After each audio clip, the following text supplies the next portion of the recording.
Pemuda itu jelas-jelas seorang jenius 5 elemen dengan bakat luar biasa. Namun ia dikurung di gudang sekte dan dijadikan murid pelayan. Setiap hari hanya bertugas mengambil air, memasak, mencuci pakaian, dan menyapu. Hanya karena sebuah harta berharga hilang di dalam sekte 8 tahun lalu, dan orang tua pemuda itu juga menghilang pada hari yang sama. Semua orang di dalam sekte, termasuk pemimpin sekte, percaya bahwa harta yang hilang itu adalah perbuatan orang tua pemuda itu. Sejak itu pemuda itu dianggap sebagai putra seorang penjahat oleh sekte. Tidak hanya itu. Bahkan 200.000 warga dari keluarga pemuda itu diusir ke pegunungan untuk menambang bagi sekte dan menjadi budak selamanya. Selama 8 tahun, pemuda itu tidak hanya menerima tatapan dingin dari para murid di dalam sekte. Tetapi yang didapat hanyalah tatapan dingin dari sesepuh wanita, dan tawa mengejek dari bawah panggung.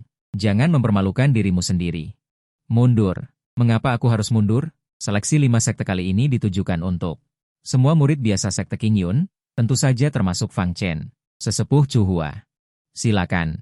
Fang Chen tidak mempedulikan tatapan semua orang, tidak sombong juga tidak rendah diri. Tidak tahu berterima kasih. Sesepuh wanita mendengus dingin, mengangkat tangannya dan aura spiritual yang besar menyelimuti Fang Chen. Seolah-olah sebuah batu besar seberat 100 jun jatuh dari langit, menghantam Fang Chen dengan keras. Fang Chen mengerang, dengan gigih menahannya. Berdiri tak bergerak di tengah panggung tinggi. Altar dupa tidak jauh dari sana, asalkan dia bisa bertahan selama setengah batang dupa.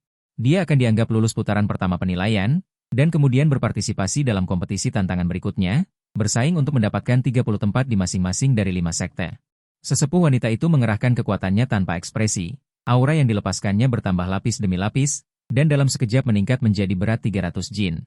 Fang Chen menggigit giginya, tetap tak bergerak. Pada saat ini, ejekan dari bawah panggung perlahan berubah menjadi keheranan. Dia benar-benar berhasil menahannya. Sesepuh wanita itu menatap Fang Chen dengan dingin. Aura yang dilepaskannya semakin kuat, seolah-olah bongkahan-bongkahan batu besar terus-menerus menghantam tubuh Fang Chen. 300 jin, 400 jin, 500 jin, 600 jin.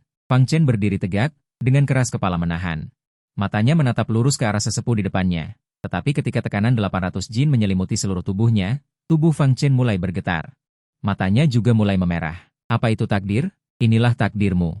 Sesepuh wanita itu menatap dengan jijik, bersiap untuk mengakhiri lelucon ini. Fang Chen mendengus dingin. Takdirku bukan urusanmu untuk ikut campur. Setelah kata-kata itu diucapkan, aliran ki yang menyala-nyala meledak dari dalam tubuh Fang Chen. Meniup debu di bawah kakinya. Kakinya bergetar, tubuhnya juga bergetar. Seiring dengan hempasan aliran ki, petir, kekuatan spiritualnya bisa mengembun menjadi petir, bocah yang bagus. Benar-benar berbakat luar biasa. Para murid elit di kejauhan tergerak, ekspresi mereka terkejut. Terlalu sulit dipercaya. Tapi melihat Fang Chen yang keras kepala di depannya, dia menggelengkan kepala dengan menyesal. Mengapa bersusah payah? Kamu tahu betul kamu tidak mungkin lulus ujian ini. Seharusnya kamu tidak datang untuk mempermalukan dirimu sendiri. Para remaja putra dan putri di bawah panggung diam-diam menggelengkan kepala. Ujian hari ini ditujukan untuk semua murid biasa sekte, yang bersaing untuk mendapatkan tempat di pavilion 5 sekte. Tempat itu adalah tanah harta karun sekte King Yun. Di dalamnya dipajang banyak sekali teknik kultivasi. Biasanya hanya dibuka untuk murid elit. Putra seorang penjahat, meskipun kamu sangat luar biasa, kamu lebih baik dari kebanyakan orang. Tapi apa gunanya? Kamu adalah putra seorang penjahat. Kamu datang untuk menderita, bukan untuk berlatih. Tetua wanita memandang Fang Chen dengan penyesalan di matanya. Lebih banyak lagi adalah dinginnya. Terakhir kali aku bertanya padamu, apakah kamu menyerah? Tidak mungkin. Aku bisa bertahan setengah dupa untuk lulus ujian. Lulus ujian. Aku bisa memasuki tahap kedua. Fang Chen dengan keras kepala menahan tekanan berat yang dilepaskannya. Untayan-untayan arus listrik berkeliaran di sekujur tubuhnya. Dia condong ke arah platform kotak di tengah panggung bagian dalam. Sebentar lagi, waktunya akan tiba. Namun, tangan kanannya yang terangkat tiba-tiba mengepal erat. Gelombang udara yang terlihat jelas muncul dari tubuhnya. Tekanan agung yang luas menghantam Fang Chen seperti gunung kecil. Darah menyembur keluar dari sela-sela gigi Fang Chen. Dia jatuh ke tanah dengan keras, wajahnya memerah, dan ki dan darah di tubuhnya bergejolak. Tidak lulus. Tetua wanita itu mengumumkan nasib Fang Chen dari atas. Kamu. Fang Chen berbaring di tanah, terengah-engah dengan keras. Menurut aturan ujian, tetua yang bertugas sebagai penguji perlu melepaskan aura untuk menekan para penantang. Biasanya, dia menggunakan sekitar 20% auranya saja sudah cukup untuk memeriksa potensi dan ketekunan penantang. Penantang hanya perlu bertahan selama setengah dupa dan menunjukkan kinerja yang baik agar dianggap lulus. Tapi barusan, dalam sekejap, dia benar-benar melepaskan 70 hingga 80% auranya.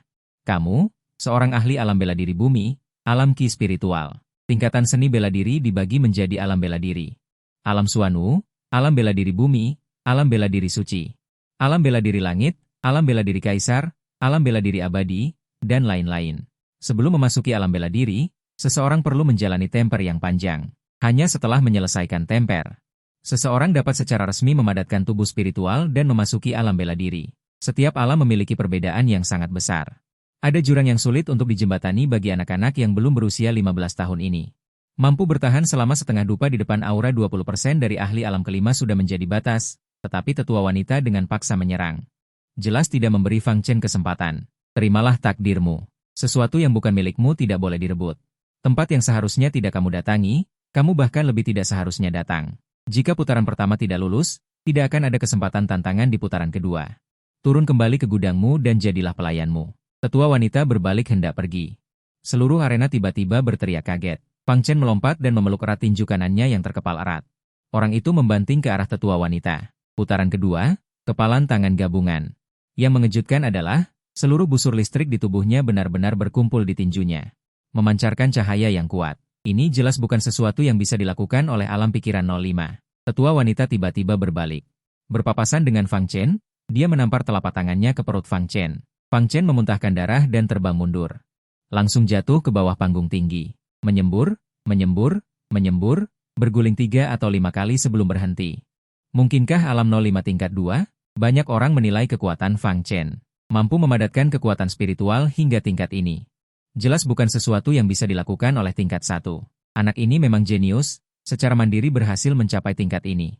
Pada saat ini, mereka bahkan berpikir, jika Fang Chen bukan putra seorang kriminal, jika dia bisa mendapatkan pelatihan serius dari Sekte King Yun. Seberapa kuat dia bisa menjadi? Sayang sekali, dia dilahirkan di rahim yang salah. Fang Chen berjuang untuk berdiri, sekali lagi memuntahkan seteguk darah, terhuyung-huyung. Rasa sakit yang membakar di rongga perut seperti ada api yang membara. Kerumunan di sekitarnya bubar. Tidak ada yang maju untuk membantu, tetapi ada beberapa remaja arogan dengan ekspresi yang berlebihan mengejek Fang Chen. Aduh, Tuan Muda Fang Chen baru saja mempersembahkan pertunjukan, anjing makan kotoran, untuk kita. Ayo, ayo, semuanya bertepuk tangan. Pertunjukan ini sangat bagus. Lihat betapa hebatnya dirimu, berani-beraninya kamu menyerang tetua, biarkan kamu menjadi gila. Biarkan kamu, kau tidak sombong, ya? Kau tidak hebat, ya? Kenapa sekarang kau bahkan tidak bisa berdiri tegak? Apa kau mau aku membantumu? Kau datang ke sini untuk menjadi sandera. Patuhi saja dan tebus dosa orang tua dan keluargamu. Tebus dosa 200.000 orang dari keluargamu. Fang Chen tiba-tiba mengangkat kepalanya, mata merahnya menyapu mereka. Beberapa murid itu terkejut. Segera tutup mulut. Bahkan mata mereka melayang ke samping. Mereka sering bertarung dengan Fang Chen. Seringkali dia dipukuli hingga babak belur, hatinya terluka. Tetua wanita itu turun dari panggung pengujian. Berhadapan langsung dengan Fang Chen, suaranya sedingin wajahnya yang dingin itu. Kembali ke gudang dan kerjakan pekerjaan kasarmu dengan jujur. Sekte King Yun tidak mungkin membina dirimu. Jangan pernah ikut tes apapun lagi di masa depan. Fang Chen beristirahat sejenak, menepuk-nepuk debu di tubuhnya. Ternyata dia menyeringai, sangat bebas, tetapi penampilannya dengan mulut penuh darah sangat menakutkan. Suatu hari nanti, aku akan mendapatkan tempat yang layak aku dapatkan di Sekte King Yun, tidak lebih rendah darimu. Kita lihat saja nanti. Orang kaya itu menepuk bahu Fang Chen. Jika kamu benar-benar pintar, seharusnya menyadari kenyataan dan menebus dosa orang tuamu dengan jujur. Fang Chen menepis tangannya. Paling buruk aku akan pergi. Tetapi belum beberapa langkah berjalan, beberapa pemuda-pemudi bangsawan berjalan menghampirinya. Yang di depan adalah seorang pemuda tampan dan angkuh. Namanya Zhao Lai, sangat berpengaruh di kalangan murid biasa. Juga merupakan murid kesayangan yang telah ditentukan oleh tetua wanita saat ini. Bukan karena dia terlalu hebat. Karena dia memiliki seorang kakak perempuan yang sudah menjadi murid kepercayaan tetua wanita itu. Tahun ini tepat pemilihan gerbang bela diri. Tetua wanita ini menjabat sebagai penguji, jadi Zhao Lai pasti bisa lulus tes dan masuk ke gerbang bela diri. Bukankah ini Tuan Muda Fang Chen kita? Kamu juga ikut tes? Zhao Lai berdiri di depan Fang Chen. Berpura-pura peduli melihatnya, hanya saja ada lebih banyak ejekan di matanya. Dulu sering dipukuli oleh Fang Chen. Tetapi mulai hari ini, nasib mereka berdua akhirnya akan berubah. Aku akan memasuki gerbang bela diri. Menerima warisan teknik kultivasi yang kuat dan juga akan menjadi murid kesayangan tetua. Masa depan tak terukur. Dan kamu, teruslah bersembunyi di gudangmu dan lakukan pekerjaan kasarmu. Fang Chen malas menanggapinya dan terus berjalan ke depan. Zhao Lai mengulurkan tangan untuk menghalangi. Tuan Muda Fang Chen, suasana hatimu sedang buruk ya? Mengapa suasana hatiku begitu baik ya? Hahaha. Fang Chen tiba-tiba menoleh, mengangkat tangan dan hendak melayangkan tinju. Penampilannya dengan mulut penuh darah sangat mengerikan. Ekspresi Zhao Lai sedikit berubah. Di depan banyak orang dia menunjukkan kepanikan dan mundur 2 langkah. Tetapi tangan Fang Chen yang terangkat. Hanya menyeka darah di sudut mulutnya, seringai dingin yang menyeramkan, murid kesayangan. Ketakutan sampai mengompol, minggir. Tetua wanita melihat adegan ini. Alisnya sedikit berkerut, jelas tidak puas dengan penampilan Zhao Lai. Tentu saja Zhao Lai memperhatikan ekspresinya. Wajahnya memerah, hampir mengejar untuk berkelahi, tetapi diam-diam ditarik oleh orang di sekitarnya. Tes itu penting, ribuan orang menonton, kita bereskan Fang Chen nanti. Zhao Lai melihat punggung Fang Chen yang pergi. Hatinya kesal, sekarang adalah saat yang tepat baginya untuk menunjukkan dirinya. Saat-saat pentingnya, mukanya tercoreng, hahaha. Fang Chen, aku akan membereskanmu nanti. Fang Chen meninggalkan tempat tes dan menuju gudang Sekte Qingyun. Di sepanjang jalan, orang-orang datang dan pergi, para murid Sekte Qingyun berbicara dan tertawa, santai dan meriah. Melihat penampilannya dengan mulut penuh darah dan langkah terhuyung-huyung, mereka sudah terbiasa. Beberapa orang mengabaikannya, beberapa orang bersimpati, beberapa orang menggelengkan kepala. Beberapa orang bahkan mengejek dari jauh, patuhlah menjadi budakmu, inilah yang pantas untuk dosamu. Kamu harus membuat masalah setiap 3 atau 5 hari. Sungguh keajaiban kamu bisa bertahan hidup sampai sekarang dengan kepribadianmu ini. Fang Chen sudah terbiasa dengan tatapan para murid Sekte Qingyun, baik itu simpati, ejekan, dia menerimanya dengan tenang. Dia telah tinggal di sini selama 8 tahun. Fang Chen selalu menjadi orang luar, tidak berbaur di sini, Sekte Qingyun bahkan tidak ingin menerimanya. Dia menyeret tubuhnya yang lelah dan terluka kembali ke gudang barang-barang Sekte Qingyun. Ini adalah tempat dia tinggal selama 8 tahun. Terletak di gunung dekat puncak utama Sekte Qingyun, gudangnya sangat besar dan hanya dijaga oleh 2 orang. Salah satunya adalah Fang Chen yang kuat, yang lainnya adalah seorang lelaki tua yang dekaden. Mereka termasuk lapisan terbawah Sekte Qingyun. Mereka saling bergantung selama bertahun-tahun. Fang Chen kembali ke gudang dan menunjukkan senyum sederhana. Seperti biasa, Pak Tua, aku kembali. Seorang lelaki tua berambut putih duduk diam di bawah pohon tua di kejauhan. Di sana ada kuburan yang sunyi. Orang tua itu akan duduk di sana setiap hari. Diam-diam merindukan orang mati, kesepian dan kesendirian. Satu keras kepala dan kuat, 2 kepribadian yang sama sekali berbeda, tetapi telah hidup rukun di sini selama bertahun-tahun. Fang Chen bersenandung lagu kecil, kembali ke gudang dan berganti pakaian bersih, tidak kesal. Tidak ada rasa frustrasi, dan tidak membenci siapapun. Lebih tepatnya, dia berusaha untuk optimis. Sebuah optimisme di bawah ketekunan dan kegigihan. Sudah 8 tahun. Selalu seperti ini. Di tepi kuburan sunyi di kejauhan, orang tua itu duduk dengan tenang. Sepertinya dia tidak melihat Fang Chen terluka, seluruh perhatiannya tertuju pada makam terpencil itu, pada bunga magnolia yang bergoyang di sisi makam. Pada dasarnya setiap hari hidup seperti ini, kecuali membersihkan gudang sederhana, makan sesuatu. Hanya duduk di sana menemani makam itu. Hari ini makan malam agak telat, aku akan berlatih sebentar. Fang Chen menyapa lalu duduk di bangku batu, duduk diam seperti lonceng. Napasnya stabil, menelan vitalitas halus di antara langit dan bumi, memulihkan tubuh yang terluka. Yang dia jalankan sekarang bukanlah teknik kultivasi, melainkan metode menelan energi yang luar biasa, Sheng Sheng Jue. Secara umum, pengejaran seumur hidup para kultivator yang tak terhitung jumlahnya adalah menelan energi antara langit dan bumi dan memadatkannya menjadi kekuatan spiritual di dalam tubuh. Melalui teknik kultivasi tertentu, mereka menunjukkan kekuatan tempur yang kuat. Dunia mengakui bahwa energi antara langit dan bumi adalah keadaan liar dari kekuatan spiritual, keadaan asalnya. Tapi yang ditangkap Fang Chen sekarang bukanlah energi, melainkan vitalitas, energi kehidupan. Metode menelan energi yang luar biasa dan langka ini berasal dari orang tua di kejauhan. Sejak Fang Chen dipenjara di Sekte Qingyun sebagai murid pekerja paksa, dan ditugaskan ke gudang untuk menjadi pelayan. Orang tua itu sudah ada di sana. Sepertinya tidak ada yang tahu asal-usul orang tua itu, dan tidak ada yang peduli padanya. Orang tua yang buruk ini. Orang tua itu memiliki temperamen yang aneh, jarang berbicara dengan Fang Chen, apalagi orang lain. Tetapi pada malam hujan 5 tahun lalu, ketika Fang Chen merangkak kembali berlumuran darah, dia secara tak terduga mengatakan serangkaian mantra. Diingat dengan kuat oleh Fang Chen di dalam hatinya. Vitalitas halus, mengembara di antara langit dan bumi. Tanpa awal dan tanpa akhir, biduk dimulai, mengandung 4 musim. Menggenggam dan memutar 8 penjuru, langit dan bumi bersentuhan, segala sesuatu berevolusi. Kadang-kadang ada akhir, siklus berulang, 4 musim lahir. Dibentuk oleh kutukan, roh menakjubkan menjadi materi, jiwa yang mengembara sebagai panduan. Amati jalannya, lihat operasinya. Jika Anda dapat memahami datang dan pergi, maka Anda dapat dengan cerdik merencanakan, kepalsuan pasti akan dihilangkan. Fang Chen telah menjelajahi dan meneliti selama 3 tahun penuh. Akhirnya meneliti secara menyeluruh dan memahaminya, menggunakannya dengan bebas. Justru karena metode menelan energi yang luar biasa ini, luka Fang Chen dapat sembuh dalam waktu sesingkat mungkin. Memungkinkannya untuk bertahan hidup dengan keras kepala dan kuat di tengah penganiayaan dan pemerasan sekte Qing Yun. Orang tua itu tidak mengatakan dari mana asal mantra ini. Fang Chen juga tidak bertanya. Setelah sehari istirahat, Qi dan darah Fang Chen dan luka-lukanya telah pulih sebagian besar. Rasa sakitnya pada dasarnya hilang. Sore harinya, Fang Chen melihat langit dan hari sudah larut.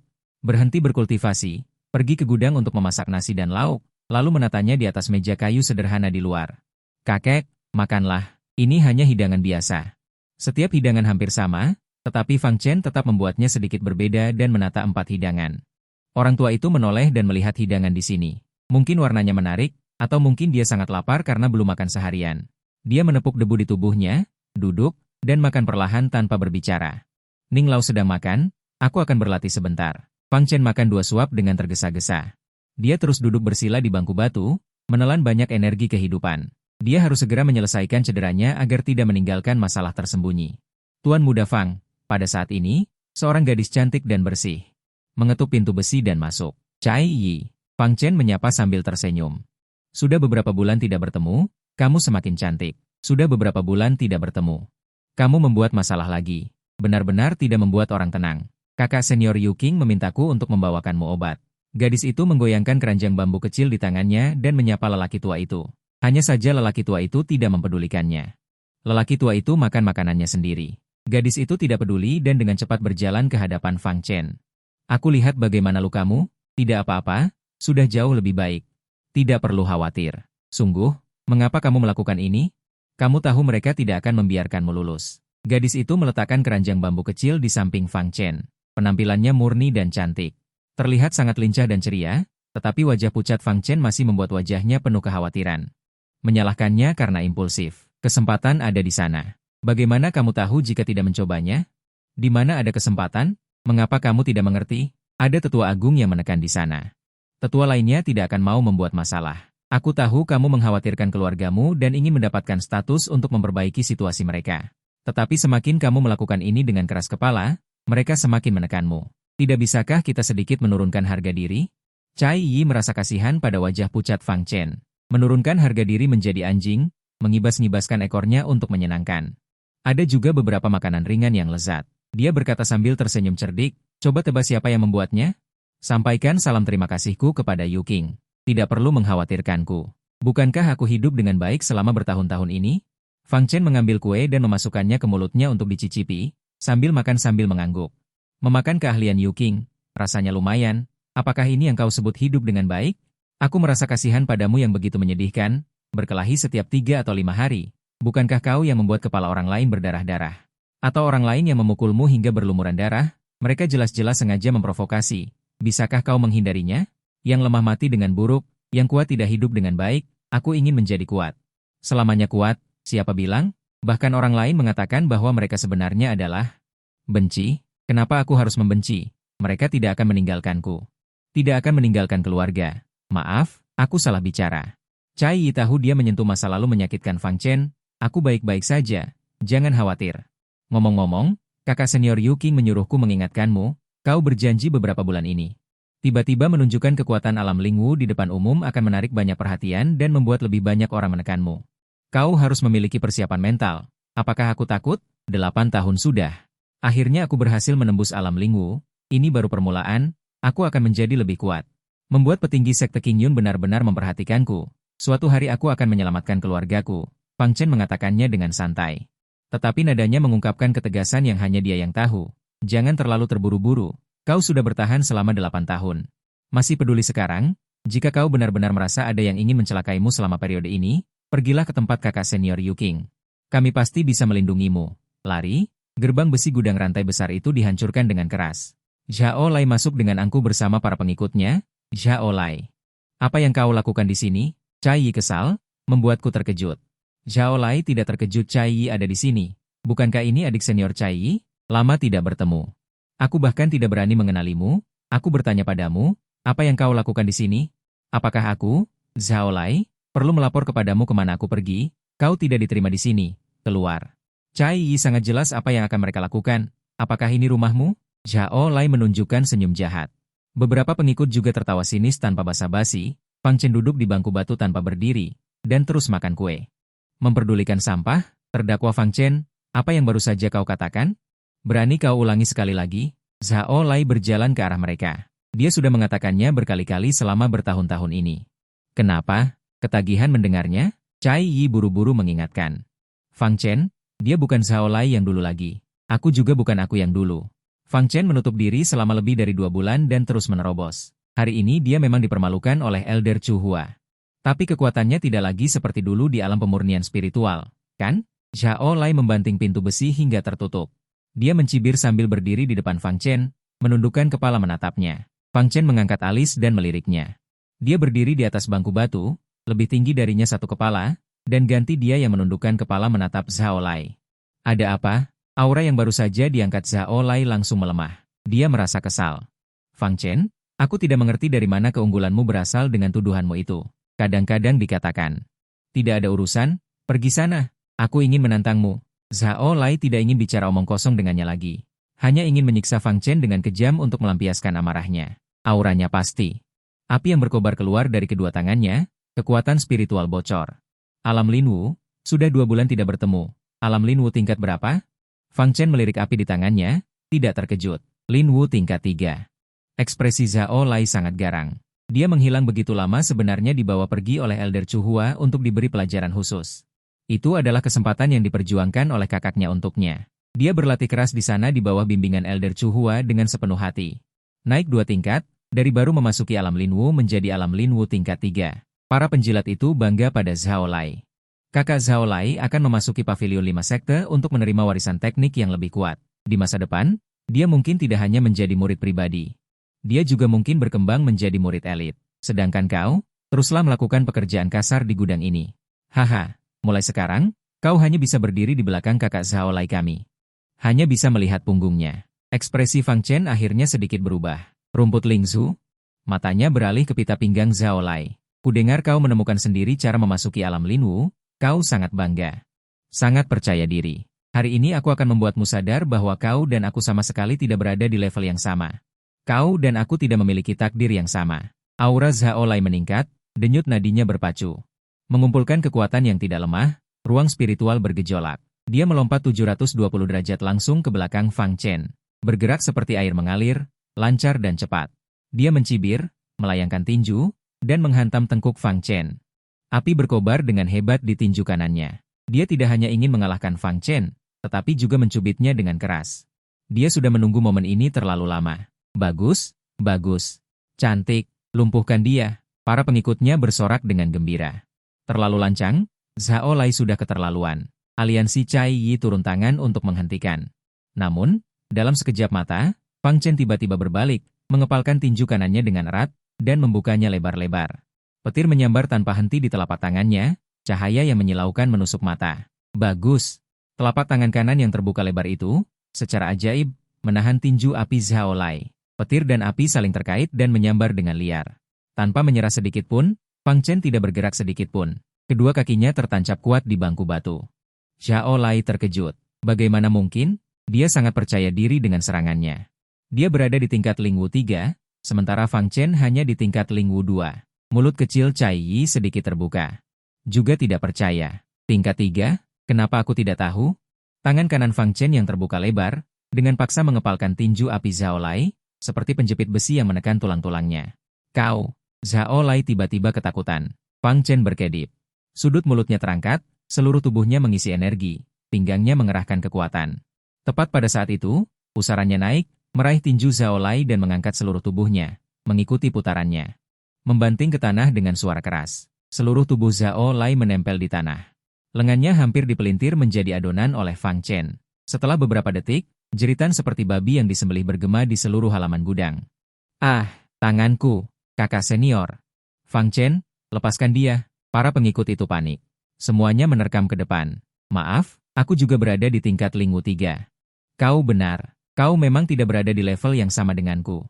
Fang Chen memutar Zhao Lai di halaman.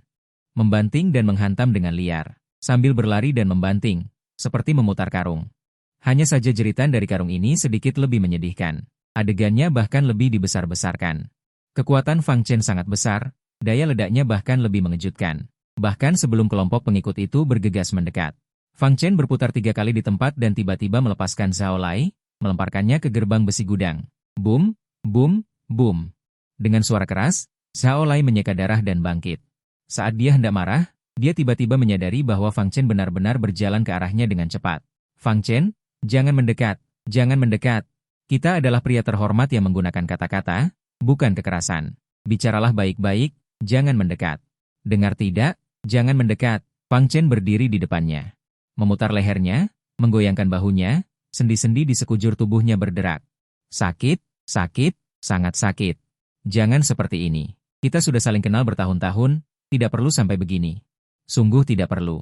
Zhao Lai terkejut dan panik. Bagaimana mungkin? Apa yang terjadi? Bagaimana mungkin kekuatan Fang Chen sudah di tingkat 053? Apa isinya ini? Rumput Lingzhu, berikan padaku. Fang Chen meraih tas bordir Zhao Lai. Merobeknya dari pinggangnya. Kau, Zhao Lai hampir melompat. Bagus, bagus, bagus. Terima kasih. Fang Chen menimbang tas bordir itu. Mengeluarkan rumput spiritual berwarna hijau zamrud dari dalamnya, berkilauan dengan cahaya perak. Benar saja, itu adalah ekstrak spiritual tingkat menengah, rumput Lingzhu. Dia belum pernah menggunakan harta seperti ini. Tetapi dia pasti tahu, dan lebih jelas tentang nilainya. Zhao Lai berjuang untuk menjauh. Menjaga jarak dari Fang Chen, hatinya hancur. Aku bersusah payah dan mencari cara. Baru saja meningkat ke tingkat 053. Bagaimana mungkin Fang Chen bisa melakukannya? Para pengikut baru saja berkumpul. Senior, ini tidak benar. Bagaimana mungkin dia meningkat begitu cepat? Mereka semua sulit mempercayai kekuatan Fang Chen. Cai Yi. Kalian yang melakukan ini. Zhao Lai mengalihkan amarahnya ke Cai Yi. Tetua Agung pernah memerintahkan. Semua orang di Sekte Qingyun tidak boleh memberikan ekstrak spiritual dan teknik rahasia kepada Fang Chen secara pribadi. Apalagi memberinya. Bimbingan di bidang seni bela diri. Ini adalah hukuman yang seharusnya diterima Fang Chen. Tetapi Fang Chen tiba-tiba melonjak ke tingkat 053. Pasti ada yang aneh di dalamnya. Cai Yi berdalih, lalu kenapa? Bukan berarti apa-apa. Lihat dirimu. Kau bisa masuk ke surga ke-53 berkat kakakmu. Dengan bakat sepertimu, kau tidak akan sukses bahkan jika masuk pavilion 5 sekte. Aku meremehkanmu. Apa yang kau banggakan? Jangan berpikir karena punya kakak yang genit, kau bisa sombong di depan orang lain. Kakakmu bahkan tidak masuk hitungan di Sekte Qingyun. Baik, baik, sangat baik.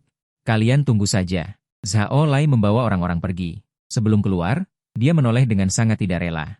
Melirik kantong lengan di tangan Fang Chen. Hatinya berdarah. Datanglah sering-sering. Jangan lupa bawa hadiah. Fang Chen melambaikan tangan untuk mengantar tamu. Jangan sombong. Kau akan menyesalinya. Hehe, si bodoh ini. Memberiku rumput Lingzhu secara gratis. Fang Chen tersenyum dan duduk, mempelajari rumput Lingzhu. Seperti, kau tunggu saja. Aku akan melumpuhkanmu. Atau, apakah kau menyerah? Dia sudah muak mendengarnya selama 8 tahun. Fang Chen, aku mendengarnya. Zhao Lai hampir bergegas kembali. Aku sengaja mengatakannya padamu. Zhao Lai baru saja akan marah, tetapi para murid di sekitarnya dengan cepat menahannya. Membawanya pergi. Kita tidak bisa memprovokasinya, cepat pergi. Tuan Muda Fang, kau sudah mencapai surga ke-53? Tidak percaya. Fang Chen 2 bulan lalu bahkan belum bisa melepaskan energi secara penuh. Bagaimana bisa tiba-tiba mencapai surga ke-53? Meskipun Fang Chen agak aneh dan suka menghilang dalam beberapa bulan terakhir. Seharusnya tidak meningkat secepat ini, kan? Kau menerobos lapisan ketiga 5 hari lalu. Bagaimana kau melakukannya? Aku menerobos dengan bingung. Aku tidak percaya. Cai Yi menatap Fang Chen dengan aneh. Dalam hatinya dia sangat tersentuh. Orang-orang itu menekannya selama 8 tahun, tetapi pada akhirnya dia berhasil membalikkan keadaan. Dia tidak punya bantuan orang luar, tidak ada bimbingan dari tetua, dia mengandalkan eksplorasi dan usahanya sendiri. Dia bisa menyelesaikan alam cuiling dan memasuki alam kelima sudah sangat menakutkan. Sekarang dia bahkan telah memasuki surga ke-53. Bahkan dia merasa ada yang aneh. 2 bulan untuk meningkatkan 3 lapisan. Tidak berlebihan, kan? Ini hanya 3 lapisan pertama dari alam kelima. Kenapa tidak berlebihan? Dulu aku juga membutuhkan 2 bulan untuk mencapai 3 lapisan pertama alam kelima, tapi itu dengan bimbingan langsung dari tetua. Ada bantuan dari luar. Jangan minder. Kau cantik. Itu sudah cukup. Cai Yi menjulurkan lidahnya. Hanya kau yang pandai bicara. Bagaimana cara menggunakan rumput Lingzhu untuk memaksimalkan khasiatnya? Bisa langsung dimakan. Tetua Chu Hua sangat dermawan, Dia benar-benar memberikan Lin Cui kelas menengah kepada Zhao Lai. Lin Cui dibagi menjadi kelas rendah, menengah, dan tinggi. Biasanya, murid biasa hanya menerima sedikit Lin Cui kelas rendah setiap bulan. Tentu saja, Fang Chen dengan status rendah seperti ini tidak akan mendapatkannya.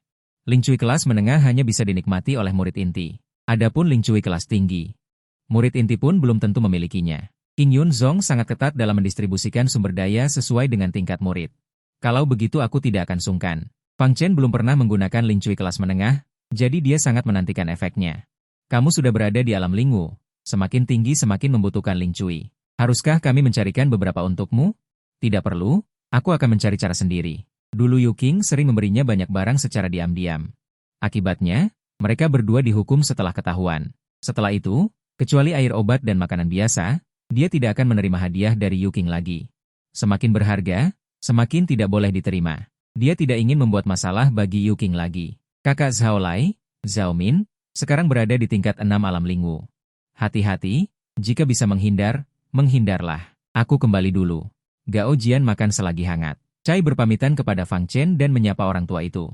Orang tua itu sudah hampir selesai makan dan diam-diam kembali ke samping makam sepi. Fang Chen menyisakan beberapa kue. Dia meletakkan kue itu di atas meja batu untuk orang tua itu. Dia duduk bersila di bangku batu lagi, mengurai rumput lingzu dan mulai memurnikan energi di dalamnya.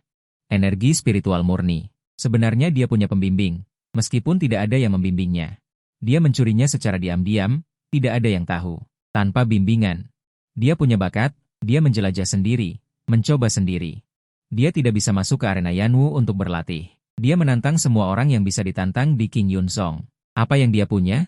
Bakat dan ketekunan. Justru karena mencuri, belajar sendiri, dan ketekunan, Fang Chen berhasil menyelesaikan alam pengerasan spiritual. Melangkah ke alam Lingwu. Namun, Fang Chen sendiri merasa bahwa peningkatan kekuatannya setelah memasuki alam Lingwu terlalu cepat.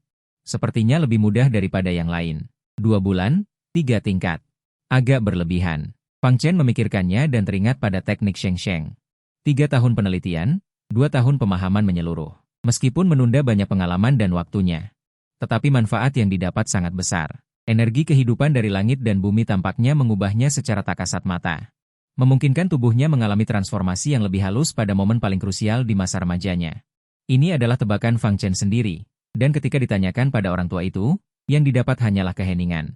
Kekuatan spiritual di dalam rumput babi spiritual memang berlimpah, setidaknya lebih baik daripada obat spiritual kelas rendah dan menengahmu. Fang Chen menyerapnya hingga larut malam. Baru kemudian dia mengubah semuanya menjadi energi spiritual di dalam tubuhnya. Efek obat khusus dari rumput babi spiritual. Juga menyehatkan tubuh Fang Chen yang terluka, membantunya mempersiapkan diri. 5 hari yang lalu, Fang Chen baru saja menerobos ke alam bela diri spiritual tingkat 3. Satu rumput babi spiritual benar-benar menstabilkannya di alam ini. Jelas terasa bahwa energi spiritual di dalam tubuh jauh lebih banyak. Ramuan spiritual memang barang bagus. Kapan aku bisa mendapatkan yang lain? Elder Chu Hua mungkin ingin menggunakan rumput babi spiritual ini untuk membantu menstabilkan alam Zhao Lai. Untuk memudahkannya menerobos ke tingkat keempat di sekte 5, sehingga dia sendiri memiliki muka dan dapat menghindari orang lain mengatakan bahwa dia bertindak demi kepentingan pribadi. Dia memilih penerus yang tidak berguna. Sayang sekali sekarang menjadi milik Fang Chen. Fang Chen sangat menginginkan tubuh yang kaku. Bulan sabit tergantung di langit, cahaya spiritual seperti air. Dari kejauhan, orang-orang masih bisa mendengar orang berlatih seni bela diri di sekte King Yun.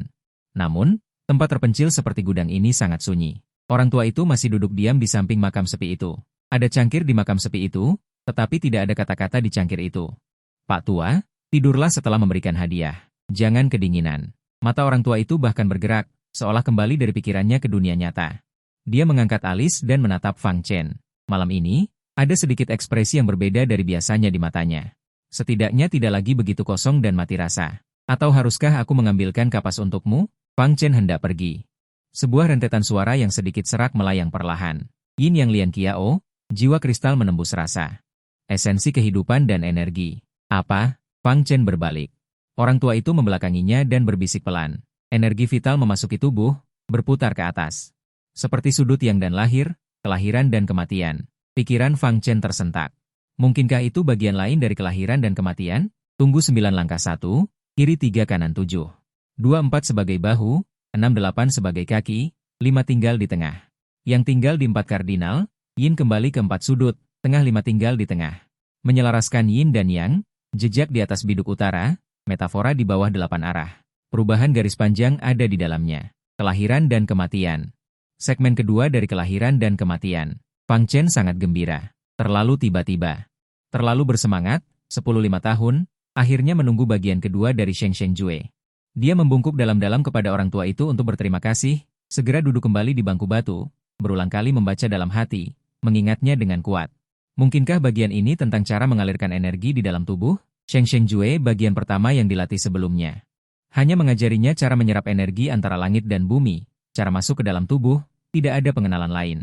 Fang Chen masih bertanya-tanya apakah energi kehidupan bisa beroperasi di meridian seperti energi spiritual. Sekarang akhirnya ada caranya. Fang Chen duduk di bangku batu dan mempelajari Sheng Sheng Jue sepanjang malam. Tidak hanya tidak lelah, tetapi energi dan semangatnya menjadi lebih penuh. Sheng Sheng Jue dapat dari langit dan bumi. Menyerap energi kehidupan itu, dan mendapat beberapa wawasan dalam satu malam. Fang Chen yakin bahwa dia dapat menelitinya secara menyeluruh dalam setengah tahun. Bahkan dalam waktu yang lebih singkat, dan menggabungkan bagian pertama dan kedua dari Sheng Sheng Jue. Orang tua itu tidak tahu kapan. Kembali ke gudang untuk tidur. Hanya Fang Chen dan kuburan sunyi itu di halaman. Suasana hati Fang Chen baik. Kabut yang ditolak oleh penatua Chu Hua di pagi hari. Dia meminta orang tua itu untuk membuat sarapan, memasukkan roti ke mulutnya. Berjalan ke sudut halaman untuk melakukan latihan harian. Dia mengangkat tabung batu setinggi 2 meter dan dengan mantap mengangkatnya di tangannya. Otot-otot di sekujur tubuhnya menegang, garis-garisnya sempurna. Tabung batu ini dia gunakan untuk menyimpan barang-barang lain.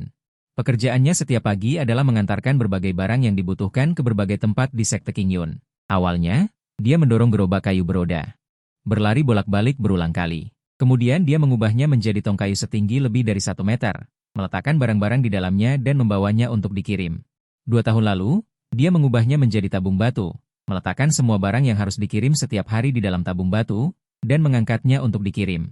Bagian luar tabung batu penuh dengan paku besi, berat totalnya 300 kati. Jika dia meletakkan barang-barang yang harus dikirim setiap hari, setidaknya akan ada 500 kati. Pada saat berat, itu akan mencapai 7.800 kati. Fang Chen bertelanjang dada.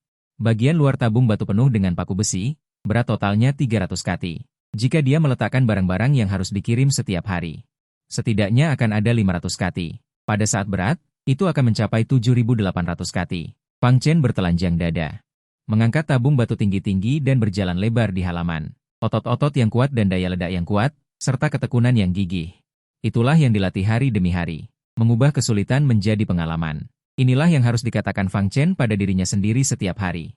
Apakah Fang Chen ada di sana? Sebuah suara bernada tinggi datang dari luar. Seorang pria gemuk dan putih berdiri di luar gerbang besi. Dia terlihat sangat arogan, dan sengaja mendongak dan menyipitkan mata. Namanya Zhang Dong. Adalah salah satu pengurus Sekte Qingyun, bertanggung jawab untuk mengelola pekerja kasar Sekte Qingyun dan mengatur pekerjaan harian mereka. Fang Chen bahkan tidak memperhatikannya, mengangkat bak batu dan terus berlatih. Apa kau tuli? Aku sedang berbicara denganmu. Zhang Dong berteriak dengan suara melengking. Bak batu di tangan Fang Chen jatuh dengan keras, seluruh halaman gudang bergetar. Zhang Dong bersama setumpuk. Suara langsung tercekat, seperti bebek yang dicekik lehernya, berdiri di gerbang besi dan tidak berani melangkah masuk setengah langkah pun. Fang Chen menyeka keringat di dahinya. Ada apa? Zhang Dong melihat bak batu seberat ratusan kati itu, hatinya. Namun ekspresi wajahnya masih kasar, dia mengangkat daftar di tangannya. Ini barang yang harus dikirim hari ini. Setiap hari ditempel di pintu. Kenapa hari ini ada waktu luang untuk menemuiku? Hei, kau rakyat jelata kecil, aku masuk ke sini karena aku menghargaimu. Mata Fang Chen membuat Zhang Dong panik. Dia hanya bisa bergumam setelah 2 kata. Dia benar-benar tidak berani pamer di depan Fang Chen, kalau tidak dia akan dipukuli. Dia sering dipukuli sebelumnya, bocah nakal ini sama sekali tidak memiliki konsep perbedaan status. Berikan padaku. Fang Chen berjalan mendekat, menerima daftar itu, dan meliriknya sekilas. Begitu banyak tempat, Zhang Dong terkekeh, bukankah kau sudah di tingkat Lingu? Kau bahkan berani menyerang tetua Chu Hua. Apakah sulit bagimu untuk mengirim lebih banyak barang? Beberapa tempat di sini seharusnya tidak aku kirim. Tempat mana yang harus dikirim dan mana yang tidak, akulah yang memutuskan, siapa yang mampu bekerja lebih keras. Mulai hari ini, lokasi pengirimanmu 3 kali lebih banyak dari sebelumnya. Fang Chen meliriknya dengan dingin. Mengibaskan daftar di tangannya. Apa yang kau lakukan? Jika kau berani memukulku lagi. Mulai sekarang, semua barang dari seluruh Sekte Qingyun akan kau kirim. Sampai kau mati kelelahan. Lihat, kau masih melihat. Kau lihat lagi. Fang Chen, jangan gegabah. Apa salahnya mengirim beberapa kati barang lagi? Melihat Fang Chen berjalan mendekat, Sang Dong ketakutan dan terhuyung mundur. Saat Fang Chen berusia 10 tahun, dia mengejarnya di seluruh gunung dan memukulinya. Sejak saat itu, dia dipukuli setidaknya 2 kali setahun. Semakin kau menghukumnya, semakin keras dia memukulinya. Bocah ini memiliki tulang baja dan otot besi, dan tidak takut hukuman, jika dihitung-hitung. Fang Chen belum memukulinya tahun ini, Sang Dong merasa trauma. Aku mengambil barang. Jangan takut. Fang Chen mengambil sepotong batu dari tanah dan melemparkannya ke dalam bak batu. Sang Dong, pengecut, cepat bereskan dan segera kirim barang. Aku memperingatkanmu, bahkan jika Suanu naik pangkat nanti, kau tetap hanya seorang pelayan kasar. Setiap hari kau harus mengantar barang. Sang Dong, jangan terlalu sombong. Kau akan selamanya menjadi pengawas, aku belum tentu selamanya menjadi pelayan kasar. Fang Chen mengangkat seember air sumur. Masuk ke gudang, membersihkan diri terlebih dahulu, lalu berganti pakaian bersih dan rapi. Meskipun dia seorang pelayan kasar, dia juga seorang putra bangsawan, tuan muda kota kuno Guntur. Pakaian tidak perlu mewah lagi, yang penting bersih. Penderitaan tidak perlu dihitung. Cukup tersenyum. Tidak peduli orang lain meremehkan diri sendiri atau tidak, pertama-tama diri sendiri harus menghargai diri sendiri. Diri sendiri harus menghormati diri sendiri. Ini adalah sikap hidup, juga sikap Fang Chen terhadap seni bela diri. Sang Dong memutar matanya di luar, berlagak sekali kau selamanya akan menjadi pelayan kasar. Fang Chen memindahkan barang dan jumlah sesuai daftar satu persatu ke dalam bak batu. Tetapi ketika menoleh melihat pintu besi, Sang Dong dengan mata merah, mengerutkan kening, lalu berjalan ke dalam gudang. Menyelipkan sesuatu di pinggangnya, baru kemudian keluar dari gudang. Bak batu itu penuh dengan berbagai barang. Beratnya setidaknya 400 kilogram. Fang Chen mencengkeram dan mengangkatnya, berseru dengan suara tertahan. Urat-urat di lengannya menegang, menempel di kedua tangannya. Sang Dong melihatnya dan menarik napas. Cepat, Ban Mabt, jangan sentuh. Setelah selesai, aku akan membiarkanmu berjalan atau merangkak kembali. Fang Chen mengangkat bak batu meninggalkan gudang. Berat 400 kg merupakan tekanan yang tidak kecil bagi Fang Chen, tetapi setiap hari dia akan bersikeras mengangkatnya. Sebisa mungkin menjaga langkahnya tetap stabil. Napasnya lancar. Sang Dong merasa iri di dalam hati, tetapi mengejek dengan mulutnya. Lihat betapa hebatnya dirimu. Hanya punya kekuatan kasar, apa gunanya? Bagi seorang ahli yang kuat, seni bela diri dan tingkatan adalah kuncinya. Sayang sekali, mereka tidak berjodoh denganmu seumur hidup ini. Kau paling banter hanya bisa berkeliaran di tingkat Ling Wujin. Jangan bermimpi tentang tingkatan yang lebih tinggi. Bak batu di tangan Fang Chen tiba-tiba miring. Melihat akan menimpa Sang Dong berteriak ketakutan, berguling dan merangkak menjauh. Fang Chen dengan mudah meluruskan bak batu, melangkah melewatinya. Kau bajingan. Sang Dong sangat marah. Sekte Qing Yun terletak di kedalaman hutan Yunluo. Warisannya sudah berlangsung ribuan tahun. Luas sekte sangat besar, mencakup 3 gunung besar dan kecil, dengan jumlah murid mencapai 8.000 orang. Terlebih lagi, banyak ahli yang merupakan sekte besar dan terkenal di peradaban jauh dan dekat, serta dalam radius ratusan kilometer. Sekte Qing Yun, tanah suci di hati para murid, secara terbuka merekrut murid setiap 2 tahun. Setiap kali itu terjadi, akan ada ribuan orang berkumpul di kaki gunung. Mencoba segala cara untuk memasukkan anak-anak mereka, beristirahat, menari, dan melatih kekuatan spiritual. Jika mereka bisa menyelesaikan cermin cuiling dan memasuki alam lingu, itu sudah cukup untuk membuat orang tua mereka bangga. Jika mereka cukup beruntung untuk menjadi murid elit, atau bahkan menjadi murid pribadi seorang tetua, itu seperti kuburan leluhur mengeluarkan asap hijau. Atau lebih tepatnya, kuburan bibi yang mengeluarkan asap. Fang Chen menyeret bak batu dan berjalan dengan mantap di sekte Qing Yun. Setiap langkah yang mantap membuat tanah dan tangga bergetar sedikit. Pemandangan ini pasti paling menarik perhatian di pagi hari di sekte Qing Yun. Meskipun banyak murid sudah terbiasa, penampilannya selalu menarik perhatian. Dia terlihat kuat dan kekar, dengan tinggi 1,8 meter, tampak seperti berusia 17 atau 18 tahun. Usia sebenarnya hanya 15 tahun. 8 tahun siksaan di sekte Qing Yun telah membuatnya lebih dewasa. Baik secara mental maupun fisik. Fang Chen, selama telah memasuki alam lingu. Seseorang berinisiatif untuk menyapa Fang Chen di jalan. Memberikan senyum ramah, dengan sedikit kekaguman atau sedikit simpati dalam senyuman itu. Salam, kakak senior. Fang Chen selalu menyapa murid-murid yang ramah ini. Lain kali aku akan mengajakmu berlatih bersama. Ada juga murid yang berteriak dari jauh. Oke, aku akan mengingatnya. Fang Chen menjawab sambil tersenyum. Tentu saja, ada orang yang menghargai Fang Chen, dan ada juga orang yang tidak menyukai Fang Chen. Banyak murid datang dan pergi di jalan. Beberapa mencibir, beberapa berbisik-bisik, dan lebih banyak lagi yang mengabaikannya begitu saja. Fang Chen membawa daftar dan mengangkat bak batu. Berjalan dengan mantap di tangga batu yang curam, dari kaki gunung hingga puncak gunung, ke halaman dan dapur. mengirim barang ke berbagai tempat latihan bela diri dan mendaur ulang barang dan bahan yang tidak lagi digunakan, sambil melakukan pekerjaannya dengan serius. Sambil melatih kekuatannya, dia telah mengirim lebih dari selusin kiriman tanpa masalah apapun. Tetapi ketika Fang Chen mendaki ke arena Yanwu di puncak gunung, dia malah ditegur dengan keras. Yang kuinginkan adalah tongkat besi seberat 100 kati. Apa maksudmu memberiku 2 tongkat kayu? Seorang murid kekar mematahkan tongkat kayu tebal itu, melemparkannya ke arah Fang Chen. Arena Yanwu yang besar itu menjadi sunyi. Banyak murid yang sedang berlatih melihat ke arah sini. Arena Yanwu besar semacam ini adalah tempat para murid sekte Qingyun berkumpul untuk berlatih. Ada platform batu Yanwu yang dibuat khusus. Ada peralatan latihan khusus. Di sini mereka bisa berlatih dan berdebat. Juga bisa menikmati pertarungan murid elit, mempelajari pengalaman dan teknik. Setiap alun-alun Yanwu dapat menampung hingga ribuan orang. Ini adalah tempat pelatihan penting sekte Qingyun. Ada total 15 arena Yanwu besar seperti ini di sekte Qingyun. Fang Chen meletakkan bak batu. Mengeluarkan daftar, arena Yanwu dasar, 2 batang kayu. Omong kosong, aku sudah bicara dengan jelas dengan Zhang Dong tadi malam. Aku mau batang besi seberat 100 kati. Nak, kamu Fang Chen ya? Kudengar kamu menunjukkan kekuatan. 0,5 kati saat tes kemarin. Cih, 0,5 kati hebat sekali. Berani menukar bahan. Percaya atau tidak, satu kata dariku bisa membuatmu dikurung selama 10 hari? Terdengar suara tawa cekikikan dari samping. Bawa lebih banyak, aku akan menukarnya untukmu saat kembali. Fang Chen mengangkat bak batu. Berbalik dan pergi. Kapan? Aku sedang membutuhkannya.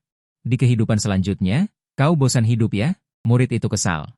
Namun ditarik oleh murid lain, kau sudah 20 tahun, kenapa ribut dengan anak kecil? Fang Chen malas meladeni orang seperti ini, memikul bak batu dan terus mengantar barang. Tak lama kemudian tiba di gunung tinggi lainnya. Gunung ini sebelumnya tidak termasuk dalam wilayah pengantarannya, karena yang tinggal di sini adalah murid perempuan. Bukankah itu Fang Chen? Sepertinya iya, kenapa dia datang ke sini? Kudengar dia baru saja mencapai 0,5 kati. Anak ini berbakat, dia sebenarnya cukup bagus. Hanya saja karakternya terlalu keras kepala, tidak mau menunduk, padahal dia adalah tuan muda. Sampai terjerumus ke kondisi seperti ini, sangat menyedihkan. Banyak murid perempuan yang lalu lalang. Namun tidak ada yang mempersulitnya, Fang Chen mengangkat bak batu dan berjalan ke tengah gunung. Ini adalah tempat pengantaran barang. Namun saat tiba dan melihat, area pemandian air panas. Di sini terdapat pemandian air panas independen besar dan kecil. Konon air panas berasal dari kedalaman bumi dan mengandung sumber kekuatan air yang kaya. Banyak murid yang suka berlatih di sini. Kau siapa? Seorang murid perempuan berpapasan dengan Fang Chen. Mungkin baru selesai berlatih, rambut panjangnya basah tergerai. Pakaiannya juga tidak banyak. Samar-samar bisa melihat sedikit pemandangan indah. Dia melihat bak batu setinggi 2 meter yang diangkat Fang Chen. Sedikit terkejut. Namun dengan cepat mengenalinya, kenapa kau datang ke sini? Di sini butuh 30 batang. Fang Chen benar-benar tidak tahu kalau ini adalah area pemandian air panas, membuka mulutnya dan tidak berkata apa-apa. Di daftar ternyata tertulis 30 batang kayu. 30 akar apa? Tidak ada apa-apa, aku salah kirim. Fang Chen mengerti, pasti bajingan Zhang Dong yang mengerjainya. Kenapa ada pria? Beberapa murid wanita berjalan mendekat, satu persatu berhenti. Rambut mereka juga basah. Pakaian tipis, membuat imajinasi liar. Fang Chen tidak ingin mencari masalah. Sambil mengangkat tempayan batu, dia bersiap untuk pergi. Seorang murid wanita mencibir, gunung ini di pagi dan malam hari. Tidak memperbolehkan murid pria masuk, apa kau tidak mengerti aturan? Murid wanita sebelumnya dengan lembut menasihati. Jangan mempersulitnya, mungkin dia salah jalan. Siapa yang tahu? Mungkin ada niat tersembunyi, seorang murid wanita terkikik, umurnya tidak seberapa. Tapi tubuhnya cukup kekar. Fang Chen dengan kesal bergegas meninggalkan gunung ini, menuangkan semua barang di daftar tentang gunung ini. Di kaki gunung, pokoknya aku sudah mengantarnya, mereka tidak mengizinkan masuk. Biarkan saja di sini. Siapa yang mau silakan ambil. Cara seperti ini benar-benar rendahan. Fang Chen membuka daftar dan melihat dengan cermat, tempat yang harus diantar selanjutnya. Selain beberapa yang terlihat normal. Ternyata ada gunung ke-9. Bukankah gunung ke-9 itu Yaoshan? Yaoshan adalah wilayah sekte Qingyun. Setiap murid tidak boleh menginjakkan kaki secara pribadi, siapapun yang melanggar pasti akan dihukum berat. Zhang Dong benar-benar kejam. Ternyata menyuruhnya mengantar api ke Yaoshan. Jika pergi, mungkin akan diusir. Jika tidak pergi, dia bisa mengambil kesempatan untuk melaporkan kepada kepala pengurus, lalu memberi Fang Chen hukuman. Fang Chen dengan tegas membuang daftar, bersiap untuk pergi. Persetan dengan hukumanmu. Aku tidak sudi melayanimu. Namun, belum beberapa langkah, Fang Chen berhenti di jalan setapak. Bola matanya berputar, menoleh untuk melihat daftar itu. Yaoshan adalah wilayah sekte Qingyun. Yang tak terhitung jumlahnya, menjulang tinggi dan lurus, gunungnya setinggi ribuan sang. Langsung menembus awan, sepanjang tahun diselimuti kabut, dari luar tidak bisa melihat wujud sebenarnya dari gunung itu. Di sini energi spiritual sangat pekat, merupakan tanah harta karun yang sesungguhnya. Dari lereng gunung hingga puncak gunung. Konon terdapat 30 hingga 50 kebun obat besar dan kecil. Juga ada beberapa kebun obat kecil yang tersembunyi dan istimewa, menanam tanaman obat yang lebih berharga. Fang Chen berdiri di kaki gunung, menatap gunung obat yang menjulang tinggi dan megah, kabutnya tebal. Tidak hanya kelembapan, tetapi juga lebih banyak energi spiritual. Dia menarik napas dalam-dalam. Sejuk dan lembab, menyegarkan jiwa. Kelimpahan di sini berkali-kali lipat lebih baik daripada gudang terpencilnya. Betapa bahagianya jika aku bisa berkultivasi di sini. Fang Chen menyimpan daftar pengiriman dengan hati-hati, mengangkat tempayan batu dan dengan hati-hati memasuki gunung obat. Dulu aku benar-benar tidak berani masuk. Kali ini aku mengambil risiko. Karena kelimpahan yang kaya, gunung obat tidak hanya menumbuhkan sejumlah besar ramuan spiritual. Bahkan pepohonan itu sangat tebal dan tinggi. Sejumlah besar akar menjulur dari bawah tanah seperti lidah jaring, kusut dan terjalin. Banyak cabang yang menggantung ke tanah, sulit membedakan apakah itu cabang atau pohon kecil. Tempat ini seperti ruang yang benar-benar tertutup. Orang yang belum pernah ke sini mudah tersesat di dalamnya. Gunung obat sangat misterius bagi sebagian besar murid sekte Qingyun karena hanya sedikit orang yang pernah ke sini. Fang Chen mempertaruhkan segalanya kali ini, berjalan dengan berani di hutan tua yang lebat dan lembab, sambil dengan rakus menghirup energi spiritual. Sambil mengamati sekeliling, berharap bisa menemukan ramuan spiritual atau buah spiritual. Status pesuruh terkadang cukup berguna. Jika seseorang menemukannya, aku akan mengatakan bahwa aku mengantarkan barang. Semakin Fang Chen mendaki gunung, semakin dia menyukai tempat ini. Tempat ini benar-benar tempat yang berharga. Jika aku bisa berkultivasi di sini selama sebulan, itu akan menghentikan kemajuan selama 1 tahun. Benar-benar ada ramuan spiritual. Mata Fang Chen berbinar dan tiba-tiba menemukan rumput kecil hijau zamrud di antara akar pohon yang berantakan. Tertutup oleh daun-daun kering, hanya beberapa daun kecil yang mencuat. Jika bukan karena mata Fang Chen yang tajam, dia mungkin tidak akan melihatnya. Ramuan spiritual kelas rendah. Fang Chen meletakkan tempayan batu dan dengan hati-hati menggali ramuan itu, melihat sekeliling untuk memastikan tidak ada orang di sekitar. Dia memasukkannya ke dalam mulutnya dan mengunyahnya dengan kasar. Menelannya. Arus energi spiritual yang sejuk mulai menyebar ke seluruh tubuhnya dari rongga mulutnya. Aku tidak tahu ramuan apa itu, tetapi aku hanya merasakan satu hal, kesegaran. Fang Chen menjadi bersemangat, sambil perlahan mengangkat tempayan batu, dia dengan hati-hati mengamati sekeliling. Tidak lama kemudian, dia menemukan ramuan spiritual lagi. Tercampur di antara tumpukan rumput yang berantakan. Dia berjalan dengan berani ke gunung selama 1 atau 2 jam. Dia benar-benar menemukan 5 ramuan spiritual. Meskipun semuanya adalah ramuan spiritual kelas rendah, itu sudah cukup untuk membuat Fang Chen terkejut. Aroma obat yang sangat kaya. Fang Chen menghitung dengan tergesa-gesa dan berjalan maju dengan cepat. Akibatnya, pemandangan di depannya tiba-tiba terbuka. Sebuah taman obat yang luas muncul di depan matanya. Kabut tipis menyelimuti tempat itu, membuatnya sulit untuk melihat dengan jelas. Tetapi aroma obat dan energi spiritual menyerbu wajahnya, membuatnya tidak bisa menahan diri untuk menghirup napas dalam-dalam. Siapa di sana? Sebuah hardikan terdengar dari samping. Fang Chen terkejut dan buru-buru meletakkan tempayan batu. Dia berkata dengan suara keras, "Murid kelas bawah, Fang Chen, atas permintaan pengurus Zhang Dong. Datang untuk mengantarkan barang." Seorang murid muda yang tampan keluar dari hutan kecil di samping taman obat. Alis berkerut, tatapan tidak ramah, bicara omong kosong.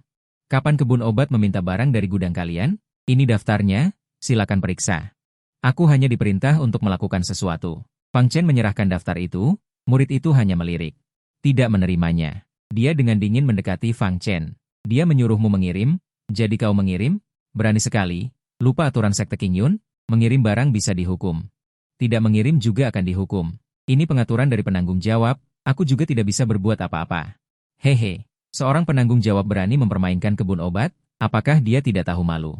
Atau kau yang terlalu berani? Pemuda itu berputar mengelilingi Fang Chen, tatapannya sangat dingin. "Aku hanya datang untuk mengirim barang." Daftarnya juga ditulis oleh Zhang Dong. "Kakak senior bisa menyelidikinya." "Siapa kakak seniormu?" "Bukan ya sudah. Barang ada di dalam tong batu.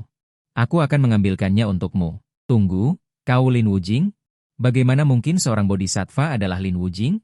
Murid ini tiba-tiba waspada. Kata-kata ini sedikit meremehkan orang. Kenapa bodhisattva tidak bisa menjadi Lin Wujing? Apakah bodhisattva juga murid sekte Qingyun? Saat itu, suara dingin terdengar dari kebun obat. "Ada apa, kakak senior Lin Sui?" Ada seorang bodhisattva yang menerobos masuk ke kebun obat. Sikap murid ini menjadi sangat hormat. Bodhisattva. Seorang murid perempuan samar-samar terlihat di dalam kabut, tidak jelas wajahnya. Tapi bisa dilihat sosoknya yang bangga dan tinggi. Gaun putih, Lin Sui. Murid langsung dari tetua puncak pertama Gunung Obat. Fang Chen pernah mendengar nama ini. Bisa disebut sebagai murid langsung oleh tetua Gunung Obat. Ini adalah kemuliaan yang diimpikan banyak orang. Kau Fang Chen? Kata wanita itu, dingin dan acuh tak acuh. Ya, Fang Chen sedikit terkejut, dia ternyata mengenalku. Pergilah, ini bukan tempat yang seharusnya kau datangi. Murid perempuan itu berbalik dan masuk ke dalam kabut. Tidak banyak bertanya, juga tidak mempersulit Fang Chen. Terima kasih, kakak senior. Fang Chen mengangkat tong batu itu. Dalam hati bergumam, sangat mudah diajak bicara. Tunggu. Begitu saja membiarkannya pergi, pemuda itu sedikit tidak senang. Suara Lin Sui terdengar. Tidak perlu mempersulit seorang pelayan, geledah tubuhnya. Jika tidak menyembunyikan ramuan spiritual secara diam-diam, tidak perlu dihukum. Lihatlah betapa terbukanya kakak seniormu. Mengapa mempersulit seorang pelayan? Fang Chen terkekeh. Pemuda itu mengganggu, atau Fang Chen dengan enggan menggeledah tubuhnya, bahkan bak batu pun tidak dilewatkan. Cepat pergi, jangan datang lagi nanti. Bisakah merepotkan senior untuk mengantarku keluar? Aku tersesat. Hehe, aku mengantarmu? Kau bercanda lagi. Pemuda itu berbalik dan kembali ke kebun obat. Kalau begitu aku pergi sendiri. Fang Chen sengaja berteriak keras, memanggul bak batu dan masuk ke dalam kabut. Dia tidak langsung pergi, terus berjalan-jalan di dalam kabut, mencari tumbuhan spiritual. Sekalian melihat apakah bisa menemukan tumbuhan spiritual di halaman tengah, atau harta karun lainnya. Keberaniannya cukup besar.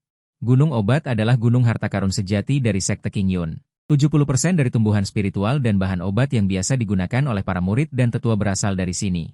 Karena lingkungannya sangat khusus dan energi spiritualnya melimpah, jadi bahan obat tidak harus dibudidayakan di kebun obat. Beberapa tumbuhan spiritual khusus akan dibudidayakan di tempat terpisah, misalnya tebing. Misalnya, parit sungai, misalnya, tepi air terjun. Tempat-tempat itu telah dikelilingi secara khusus. Tidak semuanya dijaga oleh orang. Beberapa tempat khusus mungkin secara diam-diam menumbuhkan bahan obat berharga. Jadi murid yang menjaga gunung obat perlu secara teratur berkeliling di berbagai tempat di gunung obat, mencari tumbuhan spiritual yang terlewatkan. Fang Chen berputar selama setengah jam, sekali lagi menemukan 2 tumbuhan spiritual kelas rendah, dan dengan cepat memasukkannya ke dalam mulutnya. Dia menelannya dengan asal-asalan. Dia sekarang sedang mengambil risiko besar. Tampak santai di luar, tapi jantungnya berdebar kencang. Dia juga bergumam apakah bisa menemukannya. Tumbuhan spiritual berharga yang tumbuh secara diam-diam. Siapa kamu? Seorang murid yang berpatroli menemukan Fang Chen. Aku datang untuk mengantarkan barang. Senior Ling Sui pernah melihatku. Dia menyuruhku pergi. Tapi aku agak tersesat. Fang Chen tidak menghindar atau menghindar, malah dengan cepat menyambutnya. Senior Ling Sui, murid itu menatapnya dengan curiga. Bertemu di tepi kebun obat. Murid itu berjalan mendekat, secara pribadi memeriksa bak batunya, dan menggeledah tubuhnya. Dia juga melihat daftar, berjalan menyusuri jalan ini, jangan berkeliaran. Jika aku bertemu lagi denganmu, aku tidak akan pernah melepaskanmu dengan mudah. Terima kasih, senior. Fang Chen dengan cepat pergi, menghilang dalam kabut. Tapi setelah menjauhi murid itu, dia sekali lagi memperlambat langkahnya, berkeliaran, bergumam di mulutnya, tumbuhan spiritual, tumbuhan spiritual. Setelah 1 jam, hasilnya tidak besar, hanya melihat 1 tumbuhan spiritual kelas rendah. Namun, setelah bertemu dengan 3 murid patroli gunung, salah satunya hampir menyeretnya untuk menemui tetua, Fang Chen tidak berani berlama-lama lagi. Tapi dia juga tidak rela, menggigit giginya dan berputar-putar lagi. Kali ini akhirnya ada hasilnya.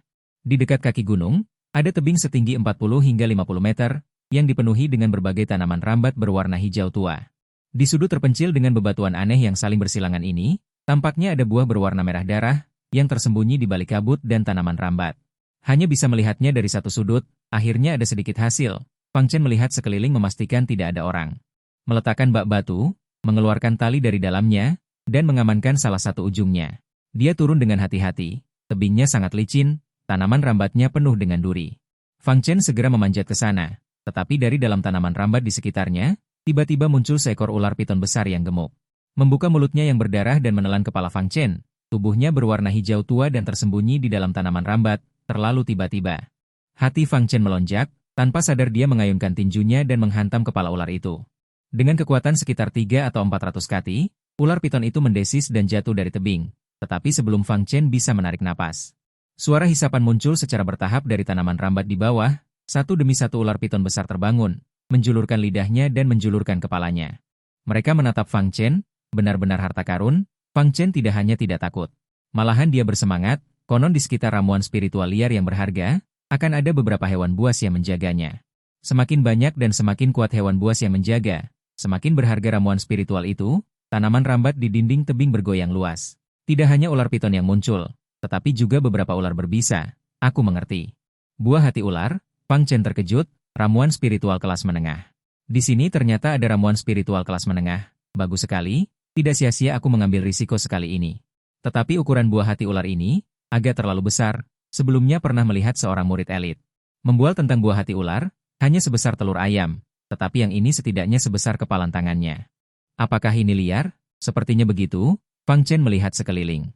Jika dibudidayakan, seharusnya ada tanda khusus, tetapi di sini tidak ada.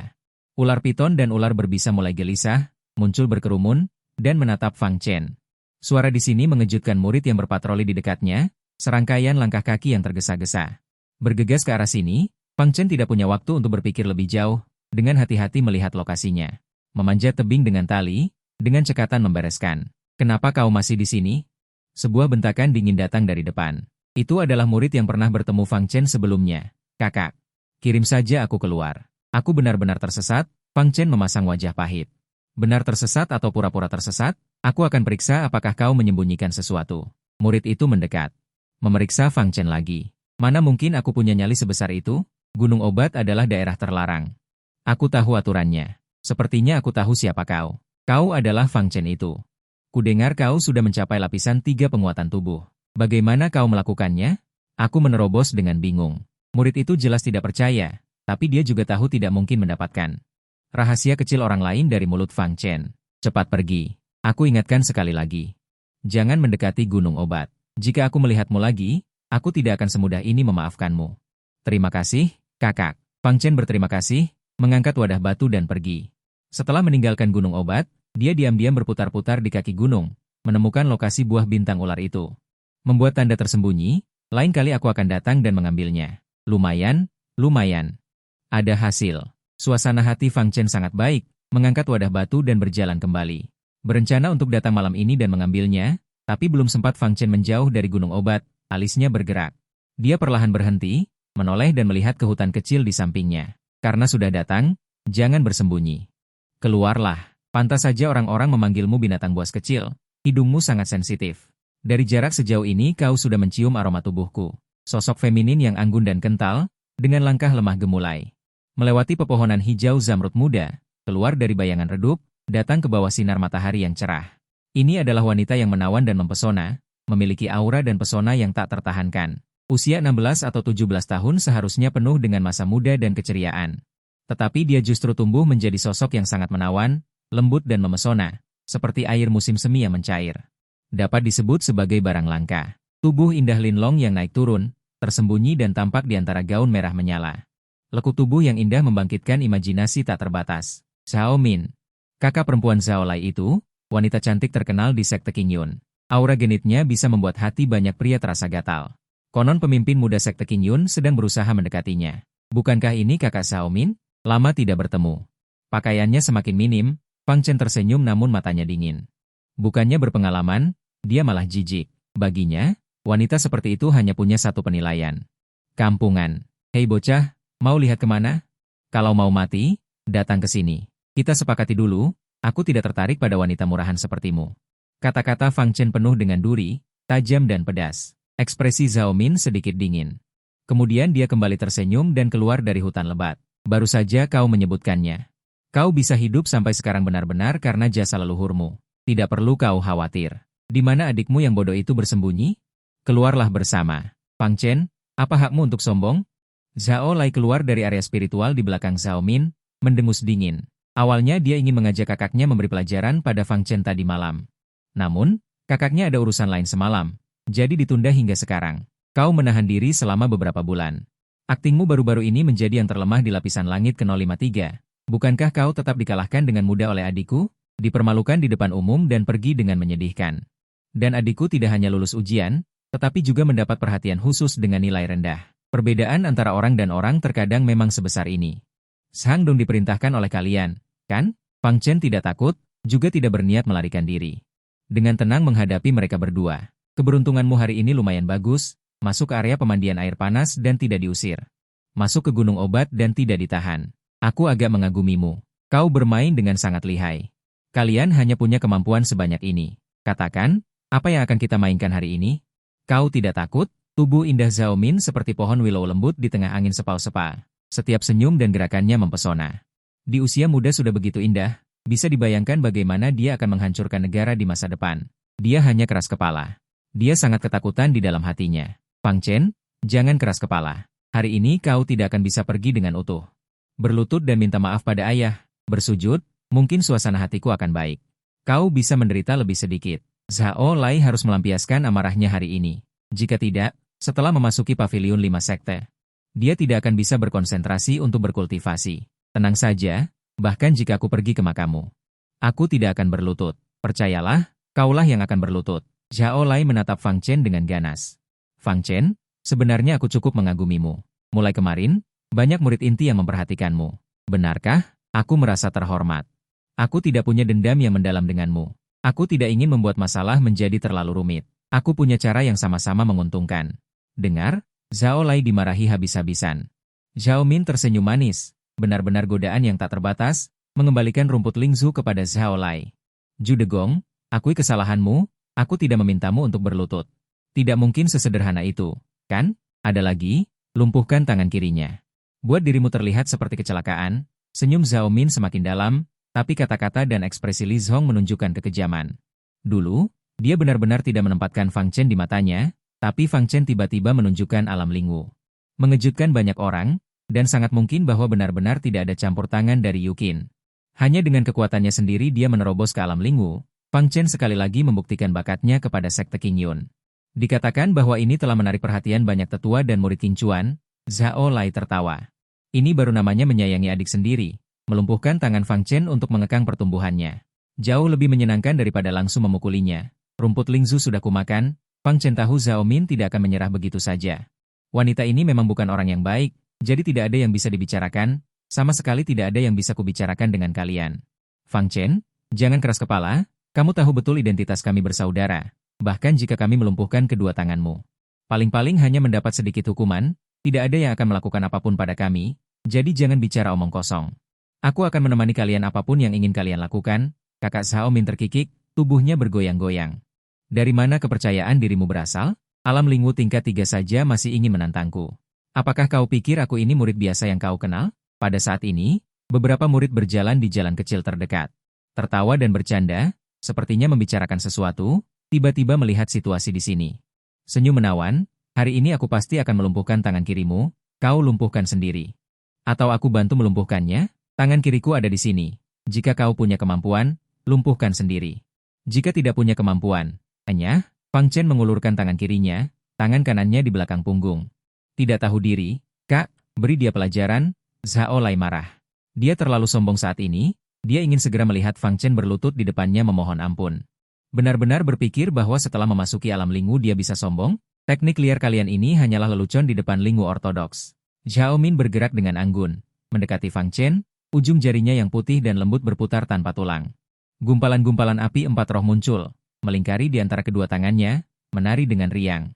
Telapak ular api, teknik bela diri tingkat menengah Lingji. Zhao Lai kemarin telah menggunakan teknik bela diri ini. Tetapi baik skala api, suhu, atau cara kemunculannya, jauh di bawah Zhao Min. Kekuatan alam Lingwu tingkat 6, kamu masih punya kesempatan untuk menyesal. Oh, senyum Zhao Min sangat menawan. Sangat menggoda, tetapi kedua tangannya tiba-tiba menari, api menari dengan lincah. Mengumpulkan momentum dan bergejolak, tanpa spiritualitas sama sekali. Yang menggantikannya adalah aura eksplosif, seperti 2 ular api, melingkar di antara kedua tangannya. Jika ingin bertarung, bertarung saja. Aku akan menemanimu sampai akhir. Fang Chen bisa merasakan bahaya. Tangan kirinya yang terulur perlahan menari menjadi kepalan, buku-buku jarinya memutih. Urat-urat biru menjalar di lengannya. Zhao Lai berteriak-teriak di samping. Kak, hati-hati. Kekuatan Fang Chen sangat besar. Fang Chen, kau benar-benar orang biadab.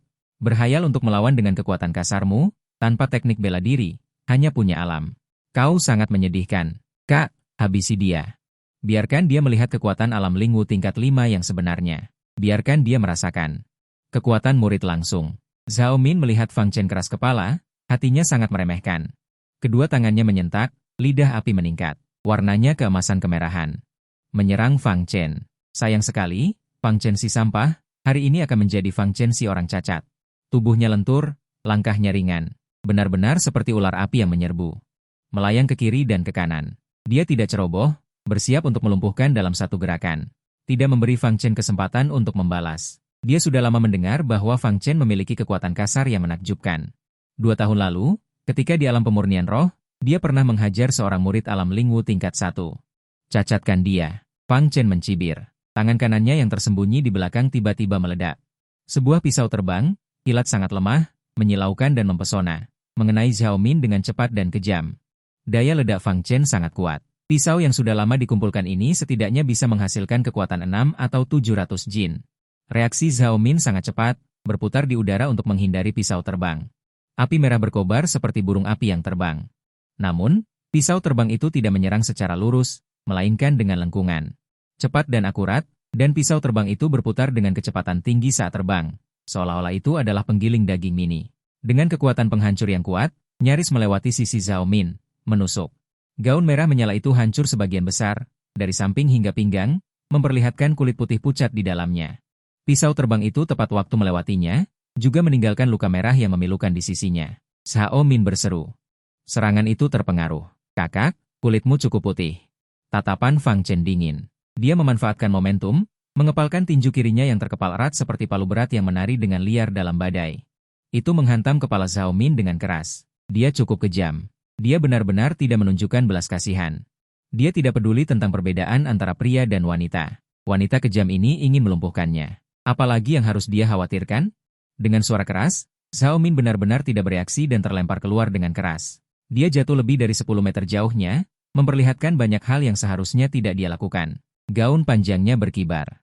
Pemandangan musim semi yang putih pucat dan sosok yang menawan membuat darah seseorang mendidih. Luka di sisinya tidak serius. Tapi darah terus mengalir. Kepalanya berdengung dan dia merasa pusing. Bertarung dengan tidak stabil. Satu pukulan demi satu pukulan. Zhao Lai merasa dingin di sekujur tubuhnya. Orang gila ini benar-benar melukai kakakku? Bagaimana mungkin? Bodoh, bahkan tanpa teknik bela diri, aku masih bisa menghabisimu. Fang Chen bergegas menuju Zhao Min. Seperti harimau yang turun gunung, datang dengan ganas. Jika tingkat kultivasinya tidak cukup, dia akan menebusnya dengan kekuatan. Jika kekuatannya tidak cukup, dia akan menebusnya dengan pengalaman. Mata merahnya tidak memiliki rasa takut, hanya tekad yang tak tergoyahkan. Hati-hati, Zhao Lai berteriak dengan cemas. Zhao Min menggelengkan kepalanya dengan kuat, dan buru-buru menutupi pakaiannya yang rusak. Tidak tahu berterima kasih. Aku akan melumpuhkan kedua tanganmu. Dia marah. Kapan dia mengalami penghinaan semacam ini? Coba saja. Semangat juang Fang Chen membara, momentumnya seperti pelangi. Dia menyerbu dengan liar, menyerang berulang kali, seperti caetah yang mengamuk. Tinju-tinju itu menghantam Zhao Min seperti hujan deras, tanpa henti. Tapi energi spiritualku bisa keluar, seluruh tubuhnya dipenuhi kilatan listrik yang terus-menerus berkumpul ke arah kedua tangannya. Dengan hantaman liar, ledakan kekuatan yang mengerikan, gaya bertarung brutal semacam ini segera memaksa Zhao Min untuk mundur berulang kali, sangat malu, terhuyung-huyung. Pakaian merah menyala itu sekali lagi robek oleh kilatan listrik, memperlihatkan banyak lubang. Fang Chen, kau benar-benar memukuli wanita? Pemandangan eksplosif itu membuat kulit kepala Zhao Lai mati rasa. Anak ini semakin dewasa semakin gila. Kau masih Qianlin Ruo? Dalam serangan gila Fang Chen, sebuah tamparan mendarat di wajah lembut Zhao Min, tamparan keras bergema di Xiaoling, hampir membuatnya terbang keluar. Mati kau! Zhao Min berteriak histeris, tanpa menghiraukan apapun, mengeluarkan telapak ular api. Api berkobar, seolah ular berbisa keluar, telapak tangan aneh itu menghalau serangan sengit Fang Chen. Telapak tangan aneh itu menempel di dadanya, Fang Chen seperti disambar petir, seluruh tubuhnya terbang mundur dari tanah. Pakaian di dadanya terbakar di tempat, sebuah telapak tangan merah darah muncul di dadanya, berlumuran darah. Namun, sebelum dia terpukul mundur, dia menggertakkan gigi dan sekali lagi mengeluarkan pisau terbang, akurat dan licik. Dengan suara puci, menghantam bahu kiri Zhao Min, menusuk jauh ke dalam daging, kekuatan pisaunya kuat. Membuat Zhao Min terhuyung mundur, menabrak pohon, Zhao Lai benar-benar tidak bisa menerima. Kakaknya adalah ahli di alam roh bela diri tingkat 6, meskipun di sekte awan hijau, sekte super seperti ini, di antara alam roh bela diri. Tantangan lintas tingkat tidak jarang, ledakan kegilaan yang tiba-tiba, perbedaan pengalaman. Kekuatan teknik bela diri, semuanya dapat menyebabkan tantangan lintas tingkat. Tetapi Zhao Min lebih tinggi dari Fang Chen. 3 tingkat, Kak. Apa yang terjadi padamu? Zhao Lai buru-buru membantu Zhao Min. Zhao Min menatap Fang Chen dengan marah, seluruh pakaiannya compang-camping, sangat menggoda. Tetapi penampilannya yang berantakan benar-benar memalukan, bahu kirinya tertusuk pisau terbang. Kekuatan putaran energi internal hampir melepaskan bahunya, rasa sakitnya tak tertahankan. Wajahnya pucat, dia jelas sudah melebih-lebihkan Fang Chen, tapi tanpa diduga masih terluka parah. Jangan katakan Zhao Lai tidak bisa menerima, dia bahkan lebih sulit menerimanya. Fang Chen bersandar di tangki batu. Lukanya lebih serius, terengah-engah, dada yang terluka oleh telapak ular api. Aroma daging panggang tercium, tulang di dadanya terasa seperti retak, tapi dia tidak berteriak kesakitan. Tidak menunjukkan kelemahan, bibirnya menyunggingkan senyum nakal. Kakak Zhao Min. Jangan berteriak terlalu keras, nanti orang salah paham, dasar gila. Bajingan, kau bajingan. Zhao Min berteriak malu dan marah. Baru saja akan menyerang lagi, tapi luka di bahunya tertarik, membuatnya pucat kesakitan. Jika bisa terbang, aku tidak akan banyak bicara. Jika tidak bisa terbang, enyahlah. Fang Chen meludahkan seteguk air liur bercampur darah. Merogoh belati di pinggangnya, menahan sakit dan mengangkatnya, memasang posisi aneh. Seluruh kekuatan tubuhnya terkumpul di tangan kanan. Ini adalah teknik rahasia belati penyelamat nyawanya. Jika saja tingkat Zhao Min tidak terlalu tinggi darinya, dia tidak akan dengan mudah menunjukkannya. Dia bisa melempar belati. Zhao Min tidak menyembunyikan keluhannya terhadap Zhao Lai. Teknik belati ini jelas tidak bisa dilatih dalam 2 atau 3 tahun. Dan sangat licik, dipadukan dengan kekuatannya. Kekuatannya luar biasa. Juga tidak seperti dia sendiri yang melatihnya dengan santai, lebih seperti satu set teknik. Tapi sekte King Yun sepertinya tidak memiliki teknik terkait belati. Aku benar-benar tidak tahu. Zhao Lai terkejut dan ketakutan. Pada saat ini, suara membelah angin terdengar. Seorang remaja membawa pedang besi bergegas ke sini. Seluruh pedang besi itu berwarna keemasan. Dari jauh sudah bisa merasakan aura pedang dari kekuatan spiritual dan cahaya yang menakutkan. Zhao Min terdiam. Sialan, kenapa dia datang ke sini? Ekspresi Zhao Min sedikit berubah. Segera menarik erat pakaiannya yang compang-camping dan bergegas ke hutan lebat. Sebelum pergi, dia melirik Fang Chen. Pedang, tunggu aku. Zhao Lai juga mengenali orang itu. Dengan tergesa-gesa melarikan diri, tidak mempedulikan Fang Chen lagi. Alis Fang Chen sedikit berkerut. Dia menyimpan belatinya. Tidak lama kemudian, seorang remaja berpakaian hitam datang di depan Fang Chen. Sangat tampan, bukan tampan yang lemah, tapi jenis tampan yang cerah. Fitur wajahnya tegas dan tajam, tatapannya tajam dan dalam, tanpa sadar memberikan kesan penindasan. Pakaian hitamnya tidak bisa menyembunyikan ketampanannya yang luar biasa. Yang paling menarik perhatian sebenarnya adalah ikan lonceng keemasan yang disulam di kedua sisi kerahnya. Ini adalah simbol khusus, melambangkan status yang mulia. Murid King Ling. Sekte King Yun sangat ketat dalam tingkatan. Dibagi menjadi murid biasa, murid yang diajarkan langsung oleh para tetua, dan murid King Ling. Murid biasa dibagi menjadi murid tingkat rendah, murid tingkat menengah, dan murid tingkat tinggi. Dari 8.000 lebih murid sekte King Yin, sebagian besar adalah murid biasa. Hanya ada 600 murid yang diajar langsung oleh tetua. Sedangkan murid Jinling hanya berjumlah 30 orang, dan hanya 5 orang yang berusia belasan tahun. Orang di depan mata ini adalah murid Jinling. Salah satu dari 5 jenius generasi baru, Mu Cheng dari Kota Pedang Emas. Bakatnya luar biasa. Dia telah menciptakan banyak keajaiban di sekte King Yin. Pedang emas itu adalah artefak spiritual yang ditempa sendiri oleh pemimpin sekte King Yin untuknya. Dia sendiri dapat memancarkan energi pedang yang tajam. Fang Chen adalah murid biasa, dan juga murid biasa di antara murid biasa. Murid tingkat rendah, dan juga murid tingkat rendah yang dihukum, termasuk kelompok terbawah. Dibandingkan dengan orang di depannya, yang satu adalah elang di langit, yang lain adalah burung pipit di tanah. Ada apa? Nada bicara Cheng Mu dingin. Dia akan pergi ke gunung obat untuk mengambil beberapa ramuan spiritual. Dia mendengar suara perkelahian di tengah jalan, tempat kejadian berantakan, dan ada api di tanah. Jelas, perkelahian pribadi baru saja terjadi. Fang Chen sekarang terluka parah, tetapi Cheng Mu tidak berniat membantunya. Sebaliknya, dia menatap Fang Chen dengan tatapan tidak ramah. Tidak apa-apa, aku tidak ingin merepotkanmu. Fang Chen menahan rasa sakit dan kelemahan yang hebat dan berbalik untuk pergi. Berhenti. Cheng Mu mendengus dingin. Fang Chen menutupi luka di dadanya, membelakangi Cheng Mu. Berkata, aku sudah mengingatkanmu lebih dari sekali bahwa semakin kuat dirimu, hukuman yang akan kau terima akan semakin berat. Jangan pernah berpikir untuk meninggalkan sekte King Yun. Sebaiknya kau patuh menjadi pelayanmu. Hormati semua orang, tundukkan kepala jika bisa, jangan berdiri jika bisa membungkuk.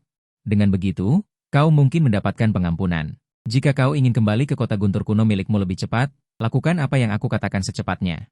Sungguh niat yang baik. Fang Chen tidak menoleh dan meninggalkan puncak gunung. Tidak tahu berterima kasih. Ini tidak ada hubungannya denganmu. Jangan berpikir bahwa kau akan diakui setelah meninggalkan alam Linwu. Orang tuamu adalah orang berdosa di sekte Qingyun. Dosa mereka akan kau bayar seumur hidup. Kau tidak dapat mengarahkan kekuatan spiritual. Jangan harap bisa melangkah lebih jauh di alam Linwu. Aku yakin kau akan berhenti di alam Linwu tingkat 6. Cheng Mu mendengus dingin. Dia adalah murid elit yang dikagumi dan dicemburui semua orang. Awalnya, dia tidak mungkin memperhatikan murid tingkat rendah seperti Fang Chen. Namun, ada hubungan khusus antara dia dan Fang Chen, Yu Qing. Yu Qing adalah salah satu dari 5 murid elit generasi baru sekte Qingyun, memiliki kecantikan yang mempesona. Memiliki bakat yang diakui oleh semua sekte dan aliran lainnya, serta aura halus seperti dewi, adalah dewi di hati semua murid sekte Qingyun. Penguasa kota mengagumi Yu Qing, dan juga mengejar Yu Qing dengan fanatik, tetapi hati Yu Qing sama sekali tidak ada padanya. Fang Chen tidak memperhatikannya lagi, menyeret kelelahan dan lukanya, meninggalkan puncak gunung. Dia memiliki senyum tipis di wajahnya, tetapi senyum ini membuat hati sakit. Selama 8 tahun, dia telah mengalami terlalu banyak perkelahian pribadi seperti itu, dan dia juga mengerti bahwa seiring dengan meningkatnya kekuatannya, ancaman dan jebakan yang dia terima juga akan meningkat. Tapi dia tidak takut, apalagi menundukkan kepalanya dan menyembunyikan ekornya untuk menjadi manusia. Selama dia hidup, dia akan berdiri. Selama dia berdiri, dia akan menunjukkan sikapnya. Mulai tengah hari, hujan gerimis mulai turun. Fang Chen kembali ke gudang untuk membuat makan siang, menyapa orang tua itu, mengambil makanan dan menyembunyikan dirinya di pinggang gunung di belakang gudang, di mana batu-batu aneh bertebaran dan pohon-pohon tua saling terkait. Biasanya tidak ada yang akan memperhatikan tempat ini, apalagi datang, justru tempat inilah yang menjadi Fang Chen, tempat latihan seni bela diri pribadinya. Di sini, dia tidak tersenyum. Hanya keseriusan. Dari siang hingga larut malam, Fang Chen menelan esensi kehidupan antara langit dan bumi. Memulihkan esensi, energi, dan semangatnya, meredakan lukanya, mungkin karena dia mulai berlatih Sheng Sheng. Bagian kedua dari teknik, kecepatan pemulihan luka kali ini jelas jauh lebih cepat. Alam bela diri spiritual tingkat 6, seperti yang diharapkan, bukan sesuatu yang bisa aku tantang sekarang. Kekuatan. Aku ingin kekuatan. Fang Chen dengan lembut membelai bekas telapak tangan di dadanya. Butuh beberapa waktu untuk sembuh total. Kekuatanku masih terlalu lemah, aku harus menjadi lebih kuat. Setelah bertahun-tahun mengalami kesulitan, akhirnya memasuki alam bela diri spiritual yang diimpikan. Sekarang saatnya untuk berusaha menerobos. Harus bekerja lebih keras dari sebelumnya. Murid tingkat atas, murid pribadi, murid elit. Fang Chen membaca dalam hatinya, tingkatan murid sekte Qingyun. Tingkatan yang berbeda, perlakuan yang berbeda, pengaruh yang berbeda. Jika dia bisa menjadi murid elit, itu sama dengan setengah identitas seorang tetua. Dia dulunya hanya alam pemurnian spiritual. Tidak bisa mengharapkan status. Sekarang dia akhirnya menerobos ke alam bela diri spiritual, tujuan utamanya adalah untuk menyingkirkan status murid tingkat rendahnya. Hanya jika statusnya ditingkatkan, dia dapat mengakses lebih banyak metode bela diri. Bisa tumbuh lebih cepat, dan berpotensi mendapatkan lebih banyak manfaat bagi masyarakat kota Guntur kuno. Untuk diriku sendiri, untuk keluarga, untuk kota Guntur kuno. Fang Chen melompat tinggi, pikirannya tenang, kedua kakinya berayun melingkar. Kedua tangannya terentang dalam posisi catur yang aneh. Siapa bilang dia tidak bisa menggunakan WFA? Inilah WFA, posisi catur alam baja halus, itu adalah sekte Qingyun. WFA yang dikuasai oleh murid langsung. Menurut aturan sekte Qingyun yang ketat, WFA tidak boleh diajarkan secara pribadi. Setiap murid yang meminjam WFA dari Pavilion 5 Sekte harus mendaftar dan mencatat waktu pengembalian. Para tetua yang mengajarkan WFA kepada murid juga harus mendaftar dengan jelas. Fang Chen belum pernah terlibat dengan buku WFA. Ini adalah WFA yang diam-diam dia curi, dengan memanfaatkan kesempatan mengirim barang kemana-mana, sambil mengamati. Setiap pertempuran dan pengalaman Qiyun, dia ingat dengan kuat di dalam hatinya, mempelajari esensi dari penampilannya. Setelah bertahun-tahun berlatih keras dan terus menyempurnakan, akhirnya dia memahaminya sepenuhnya. Sebenarnya, itu sama dengan menciptakan sendiri alam baja halus tiruan ini. Teknik bela diri ini termasuk keterampilan spiritual tingkat tinggi. Yang terkuat dapat meningkatkan daya ledak seseorang hingga 5 kali lipat, kekuatannya sangat tirani. Tetapi persyaratan untuk fisik sangat keras. Pertama, tubuh harus dilatih menjadi tulang baja. Baru kemudian dapat ditampilkan dengan kuat, jika tidak, mudah untuk melukai diri sendiri. Fang Chen sebenarnya telah mencuri banyak WFA. Misalnya, pedang retak Feng dari murid langsung Si Ma Yao, tombak Chang Yun dari murid langsung Yu Qibing. Juga telapak tangan 6 harmoni dari murid langsung Leng Ming. Akhirnya dia memutuskan untuk sepenuhnya berlatih alam baja halus. Fisiknya memang istimewa. Di bawah tempering bertahun-tahun dari teknik Sheng Sheng, kondisi fisiknya jauh melebihi orang lain, dan dia dapat dengan mudah mengendalikan ini. Alam baja halus yang tidak berani dicoba orang lain. Alam baja halus dibagi menjadi 5 bagian kekuatan. Fang Chen telah menemukan sendiri 3 bagian pertama. Karena bagian keempat dan kelima terlalu mendalam, dia belum berhasil. Namun, 3 bagian pertama sudah cukup baginya untuk mengerahkan kekuatannya sepenuhnya. Bagian pertama, baja halus bangkit. Fang Chen melangkah dan berlari. Ujung kakinya cepat, berayun dan berputar di hutan. Tinju keras menghantam pohon raksasa di depannya. Retak, pohon kuno itu cukup besar untuk dipeluk 2 orang. Bergetar hebat, dipukul keluar lubang hitam, langsung ditembus oleh alam baja halus Fang Chen. Kekuatan terkuat Fang Chen bisa mencapai 600 jin. Pukulan ini pasti melebihi 1000 jin. Fang Chen melangkah dan berputar. Debu beterbangan, daun-daun berguguran menari-nari, menimbulkan embusan angin yang menderu. HMPH, deru penindasan naga merah bergema di lereng gunung terpencil ini berulang kali. Fang Chen melepaskan seluruh kekuatannya, pohon raksasa dan bebatuan aneh menjadi sasaran pukulannya. Banyak batu raksasa di sini yang dia pikul sendiri. Dia tidak memenuhi syarat untuk berlatih di arena Yanwu. Jadi dia membuat tempat sendiri. Tahap 2 baja halus menyeret menara, tahap 3 baja halus mengguncang gunung. Saat Fang Chen berlari, tubuhnya bergetar dan kekuatannya meningkat 3 kali lipat. Naga merah menghancurkan batu raksasa setinggi 2 orang. Debu beterbangan dan bebatuan berhamburan, bergetar tanpa henti dalam kegelapan. Setiap tahap meningkatkan kekuatan 1 kali lipat, dan juga memberikan beban yang kuat pada tubuhnya. Ketika Fang Chen melancarkan tahap ketiga, urat-urat biru telah memenuhi seluruh tubuhnya, dan permukaan kulitnya memerah. Fang Chen telah menguasai 3 tahap pertama dari Jinggang Jin dengan sangat mahir, tetapi dia mengejar yang lebih tinggi. Dia ingin mengintegrasikan kekuatan petirnya ke dalamnya, sehingga kekuatan Jinggang Jin meningkat lagi. Kaca, naga merah. Suara tabrakan bercampur dengan ledakan, kadang-kadang bercampur dengan suara memekakan telinga dari kilatan listrik yang berkumpul. Fang Chen berkeringat di hutan lebat. Dia melepaskan dirinya dengan keringat dan debu, dengan susah payah mempelajari seni bela dirinya sendiri. Tidak ada yang membimbingnya. Tidak ada yang membantu. Segala sesuatu, segalanya, dia raba sendiri. Setelah berlatih sampai tengah malam, Fang Chen berbaring telentang di atas batu dingin, menatap langit malam yang redup. Dia merasakan gerimis kecil yang jarang, diam-diam menenangkan ki dan darah panas di sekujur tubuhnya. Dia biasanya menggunakan Jinggang Jin paling lama 2 jam. Hari ini secara luar biasa lebih lama setengah jam. Kekuatan ganas mengguncang tubuhnya hingga terasa panas, dan seluruh tubuhnya mengeluarkan panas. Darahnya tampak mendidih. Saat dia melihat, 2 sosok tampaknya muncul di langit redup.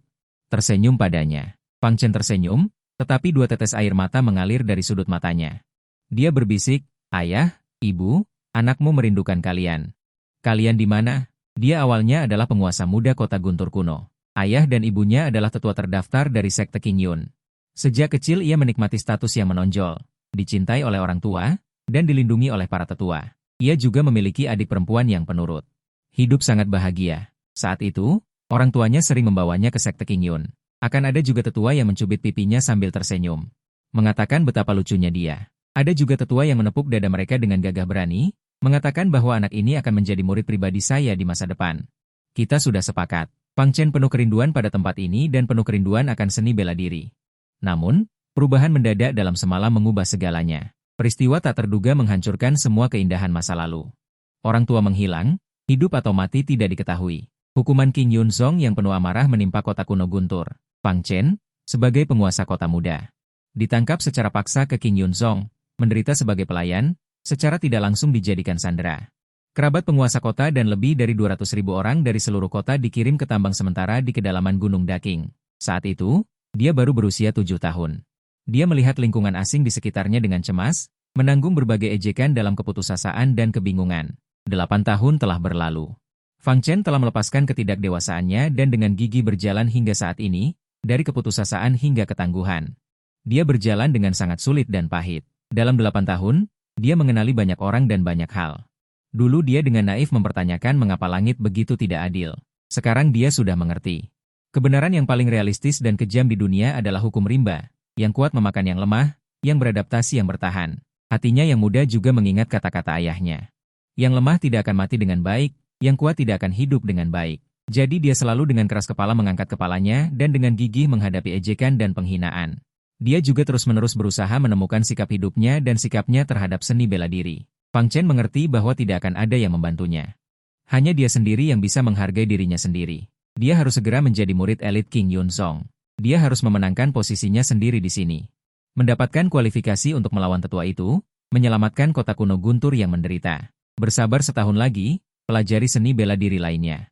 Setahun kemudian, aku akan memasuki 9 surga. Fang Chen menetapkan tujuan untuk dirinya sendiri. Semakin cepat kekuatannya meningkat, semakin dia akan dihargai. Dia kembali ke gudang di tengah malam. Sebelum kembali, dia berlatih teknik kebangkitan lagi. Kondisinya pulih dengan baik, hanya saja pakaiannya compang-camping dan berlumuran darah. Seluruh tubuhnya basah oleh hujan, memperlihatkan garis otot yang kuat dan kokoh. Dia lapar.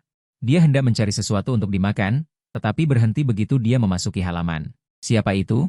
Seseorang benar-benar berdiri di pintu gudang. Bukan Pak Tua, tapi seperti gadis jangkung. Api berkilauan di dalam, samar-samar terlihat garis sempurna di tangannya. Zhao Min. Tidak mirip. Fang Chen mewaspadai sekelilingnya. Mungkinkah Zhao Min mencari orang lain untuk membalas dendam? Memilih malam hujan ini, sepertinya dia tidak sabar. Di dalam pintu besi gudang, gadis itu membelakangi Fang Chen, berbicara dengan lembut di dalam. Cedera pemilik toko semakin parah. Saya khawatir dia tidak akan bertahan lama. Dia memerintahkan saya untuk memastikan bahwa Anda dibawa kembali. Semua pihak mengawasi dengan ketat. Toko Shura membutuhkan seseorang untuk duduk. Hanya Anda yang dapat mendukung Toko Shura. Orang yang dapat membuat puluhan ribu murid darah Toko Shura bahagia.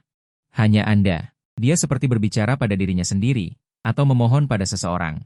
Kaca? Fang Chen tidak sengaja menginjak ranting. Suara patah yang kecil itu langsung menarik perhatian. Perhatian gadis di gudang, gadis itu melirik acuh tak acuh, tidak terlalu peduli. Itu adalah ketidakpedulian. Itu adalah pengabaian, tetapi penampilan Fang Chen saat ini terlalu mencolok, dia melihat lagi ke halaman. Fang Chen dengan erat menggenggam 3 pisau terbang di tangannya. Seluruh tubuhnya dipenuhi dengan petir, cahaya terang yang menyilaukan berkedip padat. Menerangi wajahnya yang dingin seperti pisau, dia mengerutkan kening dan dengan erat menggantikan gadis itu. Juga dengan erat menggantikan sekeliling. Memegang pisau terbang dan berjalan ke dalam gudang. Gadis di dalam, kamu salah tempat. Kamar pria tidak bisa dimasuki sembarangan, keluar dan mengobrol. Ekspresi gadis itu sedikit dingin. Hendak menyerang, suara serak terdengar dari dalam gudang. Jangan membuat masalah di sini. Hari sudah larut, aku ingin istirahat, pergilah. Leluhur. Gadis itu cemas, tetapi tidak ada suara lagi dari gudang.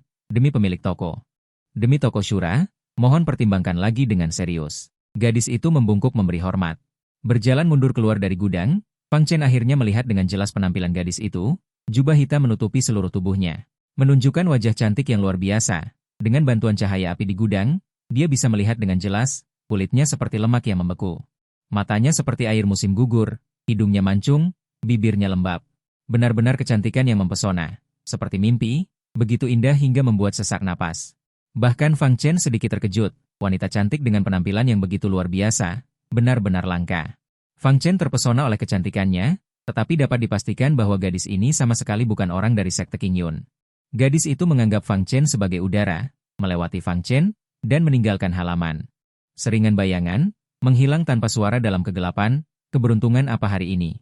Melihat wanita cantik dari dekat, Fang Chen melihat kembali padanya, dan melihat ke gudang. Juga tidak terlalu peduli. Selama dia tidak datang untuk membalas dendam, tidak perlu memperhatikannya. Kakek, seharian tidak makan apa-apa, Fang Chen pertama-tama membuka kompor. Masakan yang dibuat di pagi hari ternyata ada di dalamnya. Tidak tersentuh, sudah dingin. Orang tua itu duduk bersandar di sudut gudang. Setengah tidur setengah bangun, cahaya lilin di sampingnya bergoyang. Memantulkan wajah sampingnya yang tua, aku panaskan dulu, mau makan bersama? Malam ini ada daging. Fang Chen melepaskan ayam hutan ini dari pinggangnya, hasil buruan tak sengaja saat latihan di gunung belakang. Dia tidak menanyakan identitas gadis itu, juga tidak menanyakan tujuan kedatangannya. Dia memiliki kesepakatan dengan lelaki tua itu. Aku tidak bicara, aku tidak bertanya. Sudah seperti ini selama 8 tahun. Orang tua itu mengangkat kelopak matanya, juga tidak berbicara. Fang Chen mandi. Berganti pakaian bersih, menyalakan api dan memasak, membuat beberapa hidangan yang layak. Merebus ayam hutan ini, aroma panas mengepul. Wangi sekali. Pak tua, ambillah sedikit untuk camilan malam. Fang Chen memanggil lelaki tua itu. Orang tua itu tidak menghiraukan, terus berbaring miring di sana. Aku makan duluan. Aku sisakan sedikit untukmu. Fang Chen benar-benar lapar, dan mulai makan sendiri. Tetapi tidak lama kemudian, lelaki tua itu menegakkan tubuh dan berjalan ke dalam gudang. Fang Chen mengangkat bahu dan terus makan. Pak tua, nanti aku akan keluar sebentar, jangan terburu-buru menutup pintu ya. Dia bersiap untuk memetik buah bintang ular itu di tengah malam. Jangan sampai dipetik duluan oleh orang yang menginginkannya. Tidak lama kemudian, lelaki tua itu entah dari mana membawa sebuah Guci besar berwarna hitam legam, duduk di tepi meja kayu. Ambilkan 2 mangkuk. Arak. Fang Chen mengangkat alis dan menatapnya. Agak aneh. Tapi tetap mengambil 2 mangkuk dan mengambil sepiring acar sebagai tambahan. Bukan bahan makanan yang bagus. Itu adalah akar sayuran sisa Fang Chen saat memasak, dicuci dan direndam dalam acar. Terkadang terlalu lelah atau terlalu sibuk. Dia mengambil beberapa akar acar dan mengunyah roti kukus untuk makan. Orang tua itu membuka guci arak. Aroma arak yang kuat memenuhi seluruh gudang. Dia menuangkan arak ke dalam mangkuknya, dan juga menuangkan arak ke dalam mangkuk Fang Chen. Pak tua, sedang tidak enak badan? Fang Chen menatap arak jernih dan harum di dalam mangkuk. Semakin aneh. Ada apa malam ini? Orang tua itu mengangkat mangkuk arak dan meneguknya habis. Kepalanya mendongak, menghela napas panjang, lalu mengisi mangkuknya lagi. Fang Chen mengganti mangkuk, mencoba menyesap seteguk besar, langsung merasakan rasa pedas yang kuat memenuhi mulutnya. Mengalir langsung ke perut melalui tenggorokan, terasa panas membakar hati. Huf huf huf. Arak ini kuat sekali. Fang Chen menyeringai. Dia belum pernah minum arak sebelumnya. Dia melahap beberapa suap sayur, akhirnya menekan rasa pedas dan panas itu. Orang tua itu kemudian mengisikan lagi untuknya. Dirinya sendiri menghabiskan semangkuk penuh. Fang Chen sudah mengenal orang tua itu selama 8 tahun. Anda juga makan sayur? Ini paha ayam. Fang Chen mendorong sayuran ke depan orang tua itu. Seorang tua dan seorang muda, makan makanan sederhana seperti ini. Selain Fang Chen sesekali berbicara, orang tua itu sangat pendiam, selalu pendiam. Gadis tadi tidak pergi jauh. Awalnya dia akan pergi, tetapi setelah Fang Chen memanggil, Pak Tua. Dia berhenti di luar gerbang gudang di malam hujan, dari jauh melihat bayangan yang terpantul di jendela gudang. Siapa anak muda itu? 2 bayangan hitam muncul di depan gadis itu, seorang pria dan seorang wanita, keduanya paruh baya. Tampaknya mereka memiliki kekuatan yang sangat kuat. Hujan dingin yang rintik-rintik bahkan tidak membasahi pakaian mereka. Bahkan sebelum benar-benar menimpa mereka, itu sudah diuapkan oleh aura tak terlihat. Ekspresi di bawah jubah sangat terkejut. Anak muda itu benar-benar bisa makan dan minum bersamanya di meja yang sama. Mereka benar-benar tidak percaya dengan mata mereka sendiri. Di belakang orang tua ini ada tumpukan tulang dan lautan darah, nama buruknya terkenal. Siapa yang berani duduk bersamanya? Hanya Nona yang pengecualian. Bakatnya terlalu lemah. Gadis itu hanya menganggap Fang Chen sebagai budak kecil yang dipeliharanya. Tetapi bagaimana mungkin budak kecil biasa berani memanggilnya, Pak Tua? Dan bagaimana mungkin dia memenuhi syarat untuk minum bersamanya di meja yang sama? Mungkinkah anak muda ini memiliki identitas lain? Tetapi mengapa kekuatannya begitu lemah? Pria paruh baya, Chen Sheng, berkata, Qingyun Sekte, termasuk ketua sekte, tidak ada yang tahu identitasnya. Nona ini mungkin juga tidak tahu, hanya menganggapnya sebagai orang tua biasa. Dia menghilang selama 10 tahun. Semua orang di dunia mengira dia sudah mati. Jika bukan karena pengaturan pemilik toko kali ini, kita benar-benar tidak tahu dia masih hidup. Wanita itu melihat ke sudut halaman, makam tanpa nama yang sunyi itu, memikirkan legenda itu. Hatinya terasa sedih. Hal paling sepi di dunia tidak lain adalah ini, kata pria paruh baya. Toko Asura membutuhkannya untuk kembali. Dia juga harus memikul tanggung jawab ini. Wanita itu mendengus dingin. Dia keras kepala tidak mau kembali. Apa yang bisa kamu lakukan? Memaksanya untuk pergi? Kamu sangat jelas tentang kepribadian dan kekuatannya. Jika dia tidak senang, dia bisa menghapus kita dengan 1 tangan. Gadis itu berbisik, tunggu sebentar lagi. Aku percaya dia masih memiliki perasaan terhadap toko Asura. Nona, kami masuk dengan risiko besar, tidak bisa berlama-lama. Jika ketahuan oleh Qingyun Sekte, dia tidak akan membiarkan kita menunggu terlalu lama. Setelah menenggak 6 mangkuk arak keras, Fang Chen mulai tidak tahan. Kepalanya terasa bengkak dan sakit. Samar-samar tergeletak di tumpukan jerami, tidak lama kemudian dia tertidur. Dalam tidurnya, dia seolah kembali ke masa kecil, kembali ke kota guntur kuno yang jauh. Dia melihat ibunya, melihat ayahnya, juga melihat adiknya, melihat banyak kerabat yang dikenalnya. Rumah keluarga Chen dipenuhi dengan tawa dan kebahagiaan. Fang Chen dengan bersemangat berlari masuk, menerjang ke arah kerabat yang dikenalnya, tetapi mereka jelas-jelas ada di depannya, tetapi seolah-olah tidak bisa melihatnya. Dia berteriak-teriak, melambai di depan setiap orang, tetapi kerabatnya tidak bergeming. Dalam kebingungan, semua orang terdiam. Mereka mendongak menatap langit. Tanpa ekspresi, menatap kosong. Hujan mulai turun.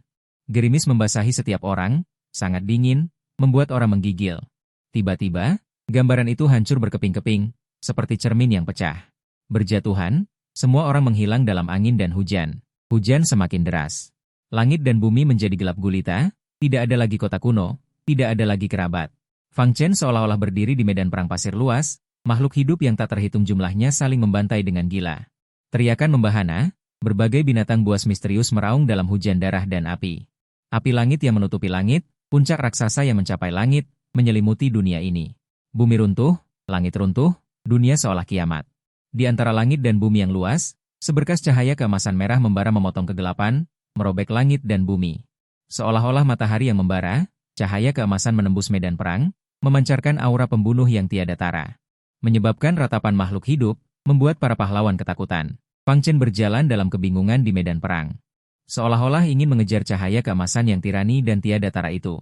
Tetapi tiba-tiba, cahaya keemasan itu berhenti. Mengunci Fang Chen dari kejauhan, aura pembantaian yang tak terbatas melonjak membubung ke langit, menyapu ke arah Fang Chen. Fang Chen terkejut, tiba-tiba duduk. Mimpi, keringat dingin. Fang Chen berkeringat dingin, sebagian besar pengaruh alkoholnya hilang. Dia terengah-engah. Setelah beberapa saat, dia menelan ludah dengan susah payah. Bagaimana bisa bermimpi seperti ini? Sudah bertahun-tahun tidak bermimpi. Fang Chen menyeka keringat dingin, merasa mulutnya kering, menggosok kepalanya yang kotor dan sakit lalu bangkit. Pergi ke halaman untuk mengambil air dan minum. Di halaman yang sunyi dan dingin, seorang lelaki tua duduk di bawah pohon tua. Di tangannya ada pisau kecil berwarna hitam legam, tidak tahu terbuat dari bahan apa. Seperti besi hitam tapi juga seperti obsidian. Seluruhnya hitam legam, dan memancarkan aura dingin kuno. Fang Chen tertarik pada pisau hitam itu. Dengan kuat menggelengkan kepalanya, dia mengira sedang bermimpi lagi. Kakek. Memperhatikannya, ya, memang merasa diperhatikan. Fang Chen dengan hati-hati menggeser tubuhnya. Masih merasa diperhatikan. Pisau hitam itu seolah memiliki spiritualitas aneh, membuat orang merasa tidak nyaman. Tetapi di tangan lelaki tua yang keriput, ia jinak seperti hewan peliharaan, bergerak mengikuti ujung jari. Dengan cekatan berputar-putar, Fang Chen benar-benar sadar dari alkohol, dengan hati-hati melihat lelaki tua dan pisau hitam itu. Dia dulu melihat lelaki tua itu menggunakan pisau terbang. Lelaki tua itu menggunakan potongan besi sebagai pisau terbang, bermain-main di halaman. Melanjutkan bermain selama 2 hari, Fang Chen belajar selama 2 hari, merasa sangat baik. Lalu dia mengasah 9 pisau terbang, berlatih selama 3 tahun, digunakan untuk membela diri. Saat menghadapi Zhao Min hari itu, dia menggunakan serangan mendadak pisau terbang untuk mendapatkan keuntungan dan membuat Zhao Min lengah. Nama pisau, Shura. Lelaki tua itu membuka telapak tangan kanannya yang kering, pisau hitam itu melayang di telapak tangannya. Ujung pisau menghadap ke bawah, badan pisau dipenuhi aura dingin yang menyeramkan, ruang di sekitarnya tampak terdistorsi. Pisau ini, seluruh tubuh Fang Chen merinding, tanpa sadar mundur 2 langkah. Dengan ekspresi ragu-ragu melihat pisau hitam itu, tangan kanan lelaki tua itu tiba-tiba bergetar sesaat. Pisau hitam itu berdering, bergetar dan meledak, sebuah momentum pembantaian yang mengerikan. Bergema di seluruh halaman, memenuhi langit dan bumi. Saat ini, 30 gunung tinggi di Sekte Qingyun, banyak orang tua secara kolektif membuka mata mereka. Mereka menangkap sebuah aura pembunuh yang membuat hati mereka berdebar tidak diketahui. Fang Chen dengan ngeri mundur, tetapi pisau hitam itu langsung menempel di antara alisnya. Sangat cepat seperti cahaya, sulit ditangkap jejaknya, dia tidak bisa menghindar. Menempel erat pada kulit di antara alis Fang Chen, ujung pisau yang tajam sangat dingin, seolah ingin membekukan jiwa Fang Chen. Kakek, Anda. Fang Chen tidak berani bergerak. Keringat membasahi dahinya. Dia benar-benar merasakan ancaman kematian, seperti dipeluk oleh dewa kematian. Seluruh tubuh terasa dingin, sulit bernapas, jangan gunakan sembarangan sebelum mencapai alam suanu. Dengan tangan kanannya, lelaki tua itu mendorong dari kejauhan, menyebabkan pisau hitam menembus alis Fang Chen dengan bunyi, pluk, seketika. Fang Chen seperti jatuh ke dalam gua es, dingin menusuk tulang menyebar ke seluruh tubuh, setiap sel terasa mengeluarkan hawa dingin. Napasnya seperti membeku, seperti dunia berputar, sulit untuk mengatakan apakah itu sakit atau pusing. Fang Chen dengan susah payah duduk di tanah, baru saja akan membuka mulut untuk mengatakan sesuatu, tubuhnya tiba-tiba mengeluarkan aura hitam. Bergelombang di seluruh tubuh, dan segera menenggelamkannya, dalam keadaan linglung. Orang tua itu berjalan ke arahnya dengan tangan di belakang punggung. Dia hanya melihat mata lelaki tua itu, seperti jurang yang tak berujung. Akan menelan orang, apakah aku bermimpi lagi? Fang Chen berbisik pelan. Perlahan berbaring di tanah, semua ini sangat tidak nyata, ilusi dan menakutkan. Bermimpi, seharusnya bermimpi. Saat Fang Chen membuka matanya lagi. Sudah pagi hari kedua, dia benar-benar berbaring di halaman, sinar matahari hangat menyinari tubuhnya. Rasanya sangat nyaman. Bagaimana aku bisa berbaring di sini? Fang Chen meregangkan tubuh dengan kuat. Seluruh tubuh terasa ringan dan nyaman, tidak ada lagi perasaan dingin dan tidak nyaman. Aku bermimpi. Efek alkoholnya sangat kuat, aku akan minum lebih sedikit di masa depan. Fang Chen bangkit dan melompat. Menggerakkan tubuh, berlatih seperti biasa, melayangkan beberapa pukulan berat ke udara. Juga memicu busur listrik yang cocok, pukulan Fajra mengeluarkan 3 bagian pertama, tetapi saat memukul, Fang Chen berhenti di sana, menatap dengan seksama lengan kanannya yang dipenuhi busur listrik. Busur listrik hari ini tampaknya jauh lebih banyak. Tetapi saat dioperasikan, itu sangat tidak lancar. Apa yang terjadi? Apakah karena minum terlalu banyak tadi malam? Fang Chen menjalankan meridian, melepaskan busur listrik, dan memukul beberapa pukulan lagi. Tetapi kali ini, dia benar-benar tercengang. Sepertinya aku telah menembus lapisan langit ke-50. Bagaimana mungkin? Fang Chen tidak percaya, dia menembus ke lapisan langit ke-50 secara tidak jelas. Tetapi segera masalah muncul lagi. Tidak hanya tingkat kultivasinya meningkat, meridiannya melebar, tetapi juga ada sesuatu yang lebih di lautan Qi dan Tian. Sebuah pisau kecil berwarna hitam legam, dipenuhi kabut hitam, melayang di atas lautan Qi yang ditinggali. Apa yang terjadi? Aku tidak bermimpi tadi malam. Fang Chen memeriksanya dengan cermat. Benar, tingkat kultivasinya benar-benar meningkat, tetapi karena peningkatannya yang aneh. Kekuatan spiritual di meridian masih berada di tingkat 3 langit, sangat membutuhkan pengisian. Benarkah ada pisau kecil hitam di lautan Qi, persis sama dengan yang diberikan kakek kepadanya dalam mimpi kemarin? Ini bukan mimpi, bukan mimpi. Pisau hitam misterius ini diberikan kakek padaku. Kakek, terima kasih. Fang Chen terkejut. Dia berlari kembali ke gudang untuk berterima kasih, tetapi anehnya tidak ada seorang pun di gudang. Kakek tidak ada di sana. Fang Chen kembali ke halaman, orang tua itu juga tidak ada di sana. Selama 8 tahun ini, orang tua itu selalu linglung di bawah pohon, atau merindukan kerabat di depan kuburan, atau tidur di gudang. Tidak pernah meninggalkan gudang setengah langkah pun. Aneh, kemana kakek pergi?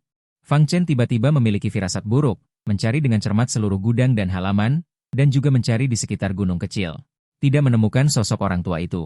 Pergi? Tidak mungkin, kan? Pergi tanpa mengucapkan selamat tinggal. Tapi kakek memang aneh kemarin. Mungkinkah karena gadis kemarin? Fang Chen kembali ke gudang dan mendatangi tempat tidur orang tua itu. Sebuah selimut katun tua.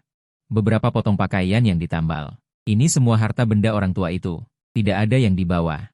Apa ini? Tangan Fang Chen menekan beberapa potong pakaian tua itu. Sepertinya ada sesuatu di dalamnya. Dia perlahan membukanya. Secari kertas. Satu kata. Takdir. Di bawah kertas itu ada buku pedang dan pedang tulang.